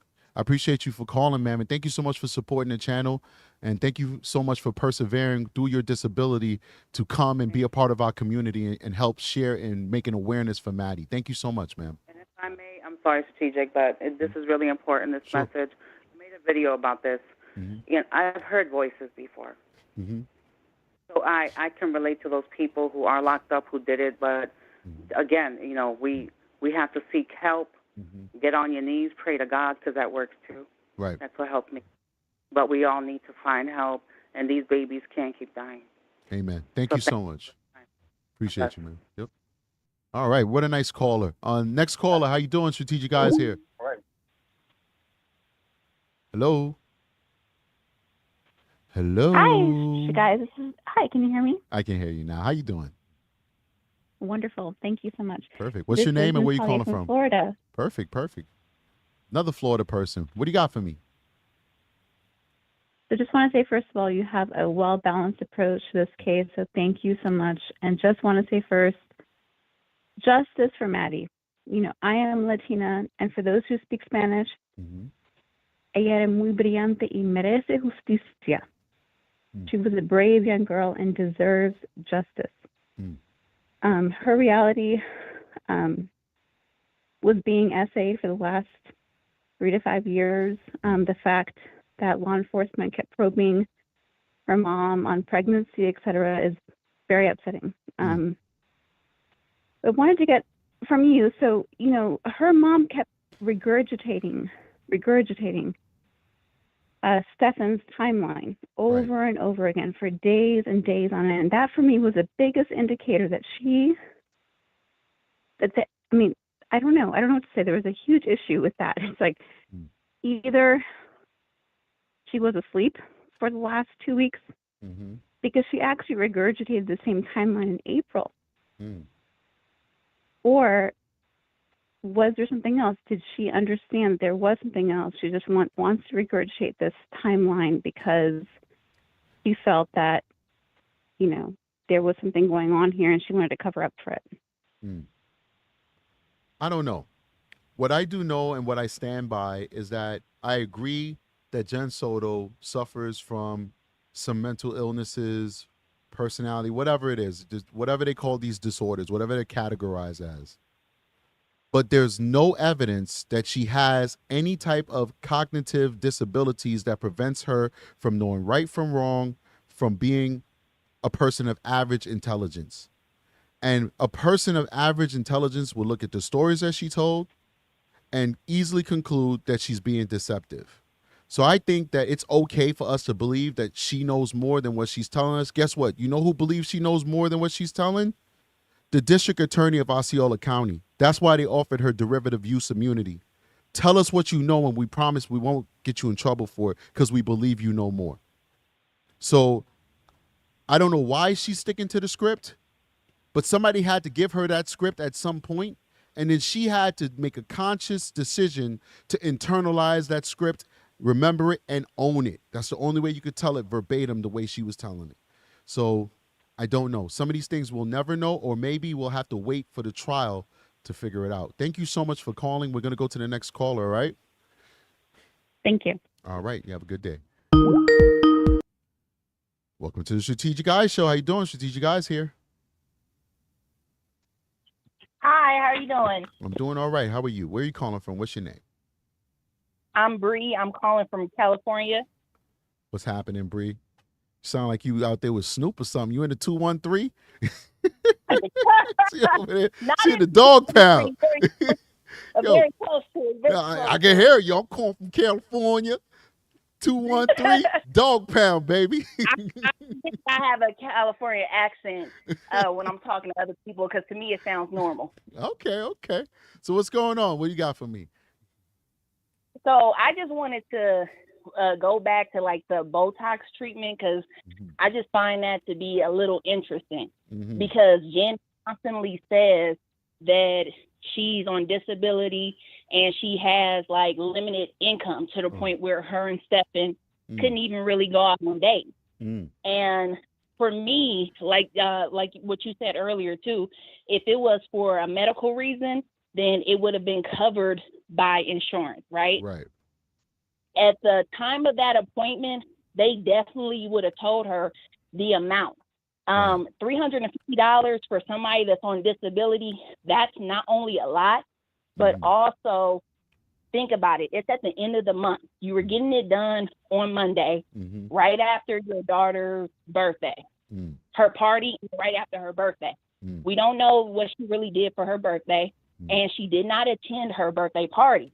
But she was so confident that on Monday, at the end of the month, that she would have $350 right after Stephan was coming to her house on Sunday. So I just always found that to be a little strange and a little weird that you are so confident that you would have $350 on that Monday. Right. They're getting that money from somewhere. I don't know. I really And don't then you know. were, yeah, and then you were so sure that on Monday you were going to have that money, and Right. Stephan was at your house on Sunday. So you think that Stephan gave her that money? And What gave her the money. are you or alluding to that he paid her that money for a service? Is that what I don't know if paid her or y'all knew that you were going to do things, or he was going to do things that he was going to be able to acquire that $350. Oh, okay. No, this is possible. Listen, there's so much to this story that we don't know. And county attorneys and district attorneys, they have the ability to seal certain things. They have they're the ones who's releasing this evidence under the Sunshine Law for Florida, but they don't have to release everything. There are certain provisions that they have in these laws that a DA can go to a judge and say, you know what? We would like not to release this, and this is why we don't want to release it, because we feel like it might hamper a different criminal case or something like that, something that's big, that's developing, and a judge can say, okay, well, I'll give you guys permission to hold off on releasing this. So there could be more information that has not been released yet. And think about how the information has been released so far. It's not like one day everything was dropped. We've been receiving tidbits of stuff over months. So there could be more, over time. So there could be more evidence out there that might start shedding light on this very question that you have. I don't know. We'll have to wait and see, but these are good questions. I want to thank you for calling. I'm going to go over to the next call, okay? Yeah, thank you so much for letting me up. No problem. All right, let's go to the next one. Welcome to Strategic Guys. Give me 1 second. 1 second. Let me just acknowledge the super chat. Rad Daddy 392 said with a 199 super chat says Strategic out here got these ladies hyperventilating. Oh, this guy right here. Stop it. I don't have nobody hyperventilating for me. What's going on, caller? How you doing? Hello. Yes, ma'am. How are you doing? What's your name? Where are you calling from? I'm Desiree. I live in Tampa, but I'm a New Yorker from Queens. Okay, cool. I sent you an email. Okay. You probably didn't get to it. Mm-hmm. My thing with Jen Soto is that I believe she was the mastermind. Nobody in Kissimmee is that naive. This is a very streetwise area where she lived. Mm-hmm. For 2 months, I had to live in that area due to there was mold in my apartment and it had to be removed. Well, I read your email. I lived in and you were telling me, I read Oh, your you email. did? Yeah, with the kids getting in okay. the vans and stuff like that. Oh, my God. Mhm. I reported it to Olivia, who is head of sex trafficking in Orlando. Right. She took all my information. They wanted me out of there because I smoked cigarettes, so I was always outside the hotel. Now, I'm talking about no more than 6 minutes from the Venetian, because every night we were going to Walmart, so I had to constantly pass the Venetian where they lived. And let me tell you, the drugs, the sex trafficking, the prostitution, you cannot tell me that Jen, who lived in that area for years and worked at Disney, did not know these people. Because we passed by McDonald's all the time that she talks about. This is not, even though her apartment and the house on TV, it looks like it's a nice area and she lived good. That's not true. All these apartments are built up like that. So her apartment, right outside of it, when you go down Point Siena Boulevard, is full of prostitution, pedophiles. There's 144 pedophiles in Jen's area. Okay, even as a Florida resident, it costs us hundreds of dollars a month to be a Disney pass holder. You're telling me these two with no jobs were Disney pass holders? He was getting toys there all the time. This is all concocted by Jen. Whoever she knew was on that 192. 192 is a cesspool. And they will never charge her. And the reason why they won't charge her, because we would need to know the days leading up to Maddie's murder, what took place, where these pictures went. Thousands and thousands of pictures. Stephan Stearns didn't need all those pictures and videos. Come on. They were being distributed in that area. They needed drugs because obviously their doctors were not giving them enough drugs. I don't know. There's a lot of speculation there, but it's good theories, though. There is. Good theories. I think every theory is good. I mean, you're from New York. What part of New York are you from? Oh, I grew up in Manhattan, Harlem. Oh, okay. All right. Okay. Originally, Bronx Hunts Point. Okay. Jen is a very street smart person. Jen's from Queens too. Much more. No, actually, she's from. Is she? She stayed in Queens for a little bit, and she was also in Spanish Harlem. Oh, okay. You're telling me she's as naive as we're seeing on TV? No, she was smarter than Stephan. Right. He was a pedophile. She knew how to work him, and it will never come out exactly what took place. That's just my opinion. Well, you know what, caller? I appreciate what you do. Thank you so much. I appreciate you. I'm going to end the call here, but I'm going to say you're right. We may never really find out what happened, but hopefully we'll be able to get justice, and that justice will end with Stephan Stern's legacy ending inside of an execution chamber. Appreciate you for calling, caller. You're welcome. Thank you. Bye-bye. All right, how you doing? All right, so where we at right now on time? We're at 2 hours and 5 minutes. We'll take maybe 3 or 4 more callers, and then we'll wrap the show up. So, caller, what's your name and where you calling from? Hi, I'm Miss Loon. I'm calling from good old Dallas, Texas. All right, man. Welcome. Thank you. How much? Let me ask you a question. How much is a plane ticket from Dallas, Texas, to Orlando, Florida? Get to. In 2017, Memorial Day weekend, I went to Miami. I had an overlay in Houston, and I paid, I think it was $200 for the whole trip. And that was Memorial Day weekend. Right. That was a holiday weekend. Right. So I had to Southwest Airlines, and I paid $200 for the whole trip. Yeah. So, I mean, listen, we did the research on the show. Clearly, this guy had no interest. Listen, he said it for himself. He clearly said, I have ADHD, and sometimes I forget to call my daughter for months. That's the end of it for me. You know, it is what it is. You know.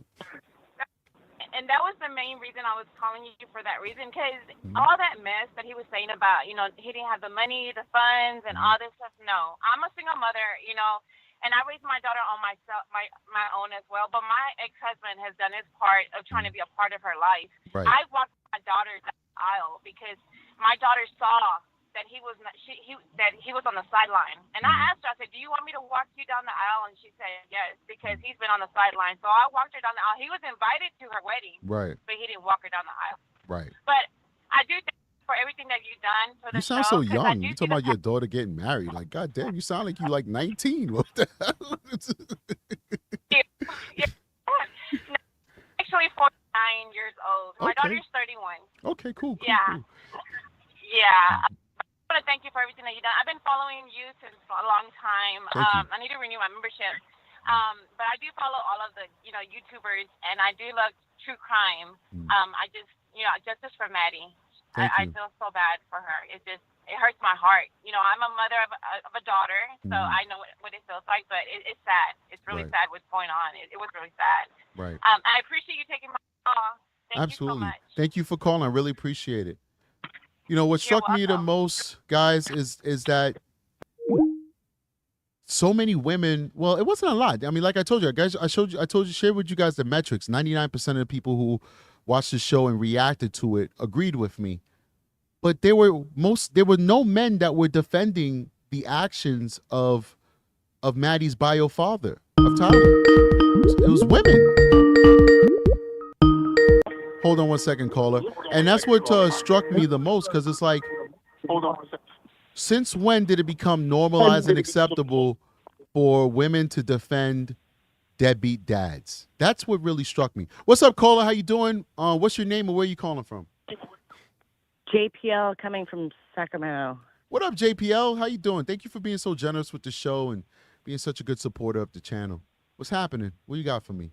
Not much happening here, and I support people that I feel like are giving the real deal and giving a lot of effort into their channels. Thank you. You're putting in you're putting in that time and effort. Thank you. Thank you. I really do appreciate it. Okay, I'm still so stuck on her coming home, Jen coming home, and having that short interaction with Maddie, and then sending them upstairs, and her taking her medicine with her pub sub. If that medicine knocks her out, right? Why was she waking up so much? Yeah, it's a good question. It's a real good question, and by and large, or just on a larger scale, why would you ask for Maddie to come back home if you knew that specifically in this moment you needed to sleep more than any other? Right. Because in these last few days, your medication is so messed up, or whatever word she used, and you were tired and you weren't getting good sleep and all. You knew specifically on this day, that Sunday, that you needed sleep more than any other. Why would you force Maddie to come home when Maddie wanted to stay with grandma? Why? That didn't Yeah. make any sense. I don't believe the medication thing. Like you said earlier, this lady takes it all the time. Her world revolves around her medication schedules. Yep. So why would she be missing it on Saturday and then the doubling up medicine for Maddie that night? I don't know. I just think that she seems to be using that as her alibi, but I don't think she really was asleep that much that night. Right. And she knew what was going on. You know what also would have She been gave consent. You know what would have also been a motivation for her to take her medication? Her medication is what keeps her level. She's working in a massive corporation. If she comes to work bipolar, looping, whatever it is, whatever the terminology is, or she's up and down, whatever, going crazy with her colleagues or on customers, she'll get fired. So that's another incentive for her to take her medication when she's supposed to take it. I don't believe that she missed a dose, and she never said she missed a dose.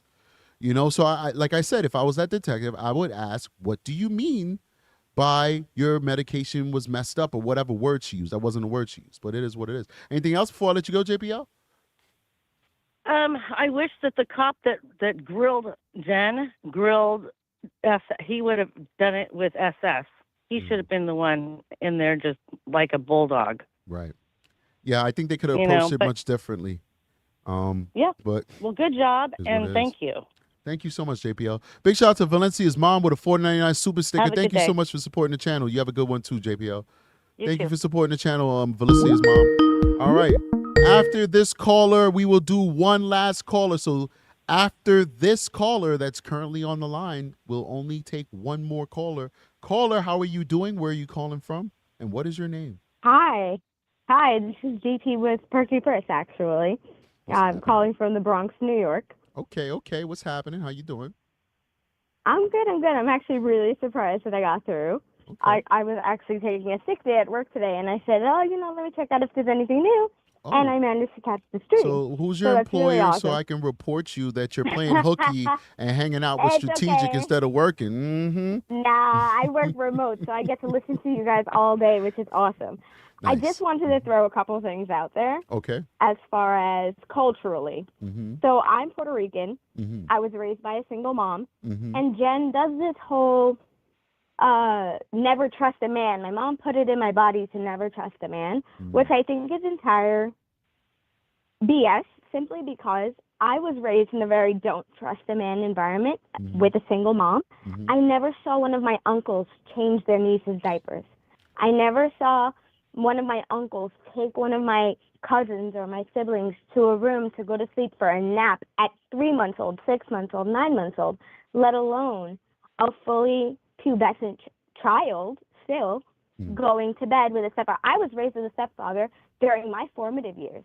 And when my parents divorced, every trusted adult came to me and said, were you touched? Did they touch you? Those direct questions that I know a lot of us were calling for. And it blows my mind that not one person thought to ask this little girl that was going through so much turmoil just with her mental issues alone that she supposedly had, her ADHD, her autism symptoms, I say with air quotes, in therapy. These are things that they look for because sometimes they manifest in these ways because of abuse, because of trauma. No one looked at this child and directly asked her, is there something happening at home? No one at all, not a therapist, not a grandmother, not an aunt. I know my aunts, my grandmother, my mother, my counselors at school looked at me at 15 and said, were you ever in a situation that made you feel funny? But no one ever asked this little baby girl. And thank the Lord, I was never put in that situation because my mother had that sense of don't trust a man. Right. So where was any of theirs? It's a good question. You were that wasn't instilled in you from a child. Never trust a man because you did trust a man. You trusted the worst man that you could have trusted. Mm-hmm. And it's because you couldn't be bothered. Because Maddie, for her, was a pawn. She couldn't get her ex to stay with her after she got knocked up, so she didn't care about that baby no more. Right. She got forced to keep that baby. And then when it couldn't keep her ex-husband, Stephan, because she wasn't doing anything for that marriage either, she further couldn't care less about Maddie. And here we are. Now she got what she wanted. She got Maddie off of her shoulders. Not to mention, I did make a point, and I was discussing with the cat, between the time that Stephan's phone was taken from him and she called his dad that he needed a lawyer, she could have very well easily deleted every Telegram message from both his phone and her phone. And there would be no recovery. And that would be in the maybe 20 minutes it took them to get that phone to IT. Right. In a detective standpoint, it's like Telegram, you can erase everything on the other person's phone. Right. So if that phone was on and the detectives had not locked it or anything, all of those could have been deleted in those few minutes after she found out his phone was taken. That's true. That's true. There's a lot And of maybe missed that was the opportunities. benefit. Right, because if she said something, that one phrase that said, Maddie can't sleep with me anymore, I can't risk it, maybe that's when they decided, maybe we shouldn't be texting this. Let's move it over to Telegram. Right. And now they're safe.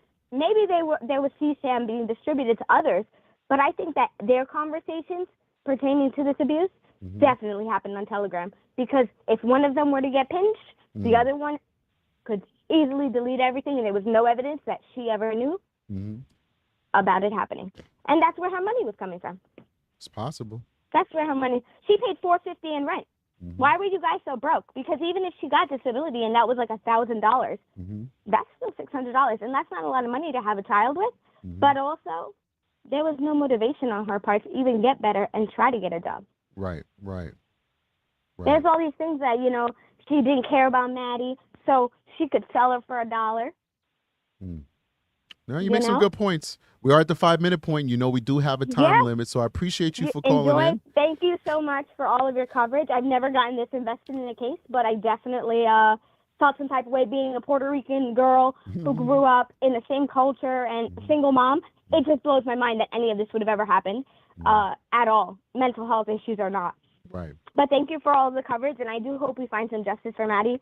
And I hope that they don't get Jennifer on neglect. I hope they get her on trafficking one way or another. We'll see. Thank you so much for calling. Thank you very much. All right. We got one more caller. I want to address a few things in the chat. You could call in and just hold while I adjust a few things in the chat. Janet started with a $1.99 super chat, says, nah, they knew he would invoke, which he did. This is in relation to me saying, and other people saying, that we think that the detectives could have taken a different route. I disagree with that 1,000%. You never go into an interrogation expecting somebody to invoke. That's like interrogation 101. It doesn't matter what technique you're using, whether it's the read technique, whatever technique you're using, they always tell you don't approach it believing that the person's going to invoke. And believe it or not, the vast majority of your interrogations, the person will not invoke. Will not invoke. That's the truth. When people invoke, it's like, oh, invoked is weird. Because most of the time, perpetrators want to talk to you because they want to find out what you know. It's all about your technique and your approach to the interview. And also, I might add that they spoke to him for an extended amount of time without him invoking. They also left him in the interrogation room for hours on end, which was interesting. I didn't say it's a bad thing or not. Making somebody sweat is not necessarily a bad thing, but they left him in there for an extended amount of time to a point where an attorney could probably say it was a little bit cruel and unusual, but technically he was able to leave. He chose to just sit there and sleep, and they did come into the room a number of times and ask him if he needed water or a bathroom and stuff like that, which was very smart. But they left him in there for a very long time. Very long time. Then when they spoke to him for a good bit of time before he invoked. And the reason why he invoked is because of the way that the question was posed at him. In my opinion, what is my opinion worth? Nothing. Somebody else in the chat, I lost it, but I remember what they said. They said, somebody please tell Strategic that that Jen told her coworkers that she did not take her medication on Saturday and she was acting weird with her colleagues. So I don't know that for sure, but this is what somebody's saying in the chat. And since I'm not sure about it, I want to bring it to your attention, and you guys can figure it out for yourself. Go back and see if, in fact, Jen said she missed a dose of her medication. I'm inclined to give my viewer deference and say it most likely happened. So bring it to you guys. You guys be the judge. I'm not sure. So don't listen to me because I'm not sure. Let's keep going. We got space for one more call. I told you guys one more call. So if you want to make a call, now's the time to call. One more call. Then we got a $4.99 super chat from Jay Price. Says, New Yorican. Grew up in Washington Projects. My mom would die before she let a grown-ass man sleep with me as a child. Man, whew, your mom was a good mother, better mother than Jen, because Jen didn't care. She did not care. All right, if we're not going to get another caller, that's fine. It's cool. I know a lot of people were trying to call and they couldn't get through. Sometimes it makes you a little bit disillusioned. Before I end the show, I will definitely hit you guys with this one thing. Oh, got that last caller. All right, last caller. How you doing? What's your name? Where you calling from? Hello. Hello. Oh, I'm sorry. I didn't think that you were going to answer me. I've been watching for I've kind of been a new subscriber for about a month now. Okay. I've been following you with the Maddie case, though, and I just want to say thank you for what you do, because I grew up in a similar situation. As Maddie, I was getting sexually abused in my home by my stepbrother, though, and my dad knew about it, but he never did anything. I'm sorry. So we still had to live with them, live in that household, and I never really got justice for that. So I really appreciate watching you and your channel and you going over the things with Maddie and what happened to her and bringing justice to her situation. Well, thank you so much for viewing, and I'm so sorry that you had to go through that. But no, that's okay. You know, what would you consider yourself? Are you a victim, a survivor, or a warrior? Where are you at? I would say I'm probably a survivor heading on to warrior. I've got therapy for what I've been through. Good. I was diagnosed with PTSD and bipolar because of my trauma as a child. Yes. But I've been working through it, and now I have kids, so I'm breaking that cycle. And that's good. Yeah. And that's why I so said. I just want to say thank you a lot. No, but thank you, and I appreciate you. I'll let you go now, and I'm going to end the show, but I will continue responding to what you said. All right, guys, so I'm going to end it now. I know we got one person here. I'm sorry I had to decline that, and I'm going to close the app so we can't take any more phone calls. That's why, and this caller is a good example. It's not scientific. It's anecdotal, of course, because, I'm not doing a study on it. But this caller who just called in was a perfect example. And the perfect example of, she said that she suffers from PTSD and bipolar disorder because of the trauma that she experienced being victimized by her brother. This is why I say there's nothing wrong with Madeline Soto. Madeline Soto was a healthy, intelligent, lovely little girl. Any issue that she may have had, any signs of whatever ism or ish you want to attribute to her or attribute to a disorder, was as a result of the abuse. Everything that we saw happen with Madeline Soto was trauma. That's my opinion. I'm not a psychologist. I'm not a psychiatrist. I'm not a therapist. That's just my opinion. You take it for what it's worth. But this little girl went through so much at such a young age that I find it hard to believe that all the therapists that probably met with her were able to give her an accurate diagnosis without knowing about that underlying trauma. People diagnosed this girl without knowing that right after she left the therapist's office, she went into Stephan Stern's arms. The day before the appointment, Stephan Stern had his way with her. The day after the appointment, Stephan Stern had his way with her. There was no moment in her life that she was not experiencing trauma. So how can we say that these diagnoses that she got were accurate? How? When you give a diagnosis for somebody, you need to know the whole history. How can a therapist make a diagnosis without the history? They did not have the history. We now have the history. There was nothing wrong with Madeline Soto. There was everything wrong with her mother and Stephan Stearns. That being said, I'm going to drop some documentation in the Patreon. If you want to see it, you got to become a Patreon member. It is what it is. I'm not going to put it on YouTube for obvious reasons. It's in relation to me proving that Jen Soto did not engage in parental alienation with the biological father. I'm going to drop, as soon as I get done with this live, documentation that shows Jen Soto was very kind, respectful, and supportive of the bio father, at least from the document that I'm going to drop. Big shout out to my chat, to the members of the show who constantly contact me and not only tell me about their personal experiences, not only tell me about their theories on the case, but also drops me exclusive information, leads, documents, videos, links, articles, etc. Appreciate you. So for everybody who's a part of the Patreon, get ready to check out what I'm about to drop, because it's huge. It's huge. But I'm not bringing that to YouTube, because I'm not going to put it in a position where it looks like I just keep hammering on this dude. I said what I said. It is what it is.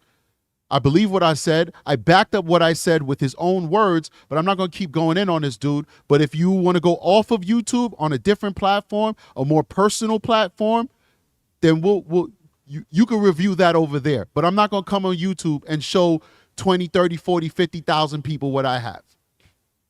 I'll feel bad if I did, even though it's facts. I still feel bad. I do have a heart, a little bit. So anyway, guys, I'm not even really just plugging the Patreon, because people are joining the Patreon. I'm just letting you know what it is. I'm putting it on the Patreon. So if you want to see it, go to Patreon. But it's telling. It just shows you that everybody's trying to make themselves look good in this situation. Everybody's trying to make themselves look good. Nobody's telling the whole truth and nothing but the truth.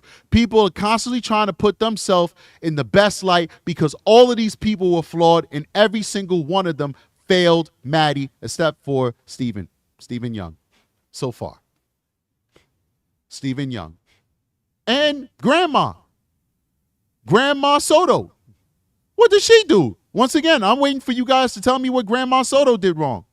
Grandma Soto's the one who gave her a party when her daughter, Jennifer Soto, wasn't giving her baby a party. Grandma Soto made that happen. Grandma Soto opened her home to Maddie whenever Maddie wanted to come through. Grandma Soto helped take Maddie to school and pick Maddie up from school. Grandma Soto may have been a terrible mom to Jen, according to Jen, but there's no evidence that she was a terrible grandma to Maddie. So there's definitely a few people who were decent to Maddie, but the people who mattered the most failed her. In the very interview that we covered yesterday, the stepmother admitted that she was talking crap about Madeline Soto to her daughter. I mean, not Madeline, my apologies, guys. Jen Soto. She was talking crap about Jen Soto to Madeline. How do you do that? That's child abuse. How do you talk crap about a child's mother? Now, in hindsight, we know that Jen is a very flawed and messed up individual. But we didn't know that at that time. And if you did know, you should have called the authorities. You don't talk about a child's parent in front of the child. And then what did Madeline the angel do? Oh, everybody's pretty in their own way. That was her response, relayed by Tatiana. That was her response. So that means to me that the ish that was talked was about Jen's physical appearance. That's my opinion. Maybe I'm wrong. I don't know what the context of the conversation was. She didn't say it. But she said she made a snarky remark about Jen, and Madeline told her everybody's pretty in their own way. That's disgusting. That's not a conversation that you should have as a stepmother with a child. Nobody had Maddie's back. Everybody failed her except for a select few. Anyway, guys, like and subscribe on the channel. Please make sure you hit that like button on your way out the door. Make sure that you join our Patreon. Make sure you join our membership if you want extra content. You want to be a part of that, get extra content, all that good stuff, join the Patreon, join the membership. The difference between the Patreon and the membership is everything that I am not allowed to post on YouTube, I will post on the Patreon. So if you just want to be a member, that's fine. You don't have to extend yourself and get the Patreon as well. But everything that I can't post on YouTube will be posted on Patreon. So when we do police shooting videos, when we're doing walkthroughs, was this a justified shooting, when it wasn't, and people getting shot and all that extra stuff, that's going to be on the Patreon. It's not going to be on YouTube because I can't put it on YouTube without getting sanctioned. We also have merchandise. I just purchased merch. We're going to give a giveaway to the members and to the Patreon. Make sure you go on the merchandise site. Make sure you buy yourself a Strategic Eyes hoodie. Make sure you buy yourself a t-shirt. Make sure you buy yourself a shopping bag. Make sure you buy yourself a hat. Make sure you have a great day. All right, guys. I see you guys on the next one. Let me set up that outro real quick before I go any further. There we go. Strategic is out of here. Peace.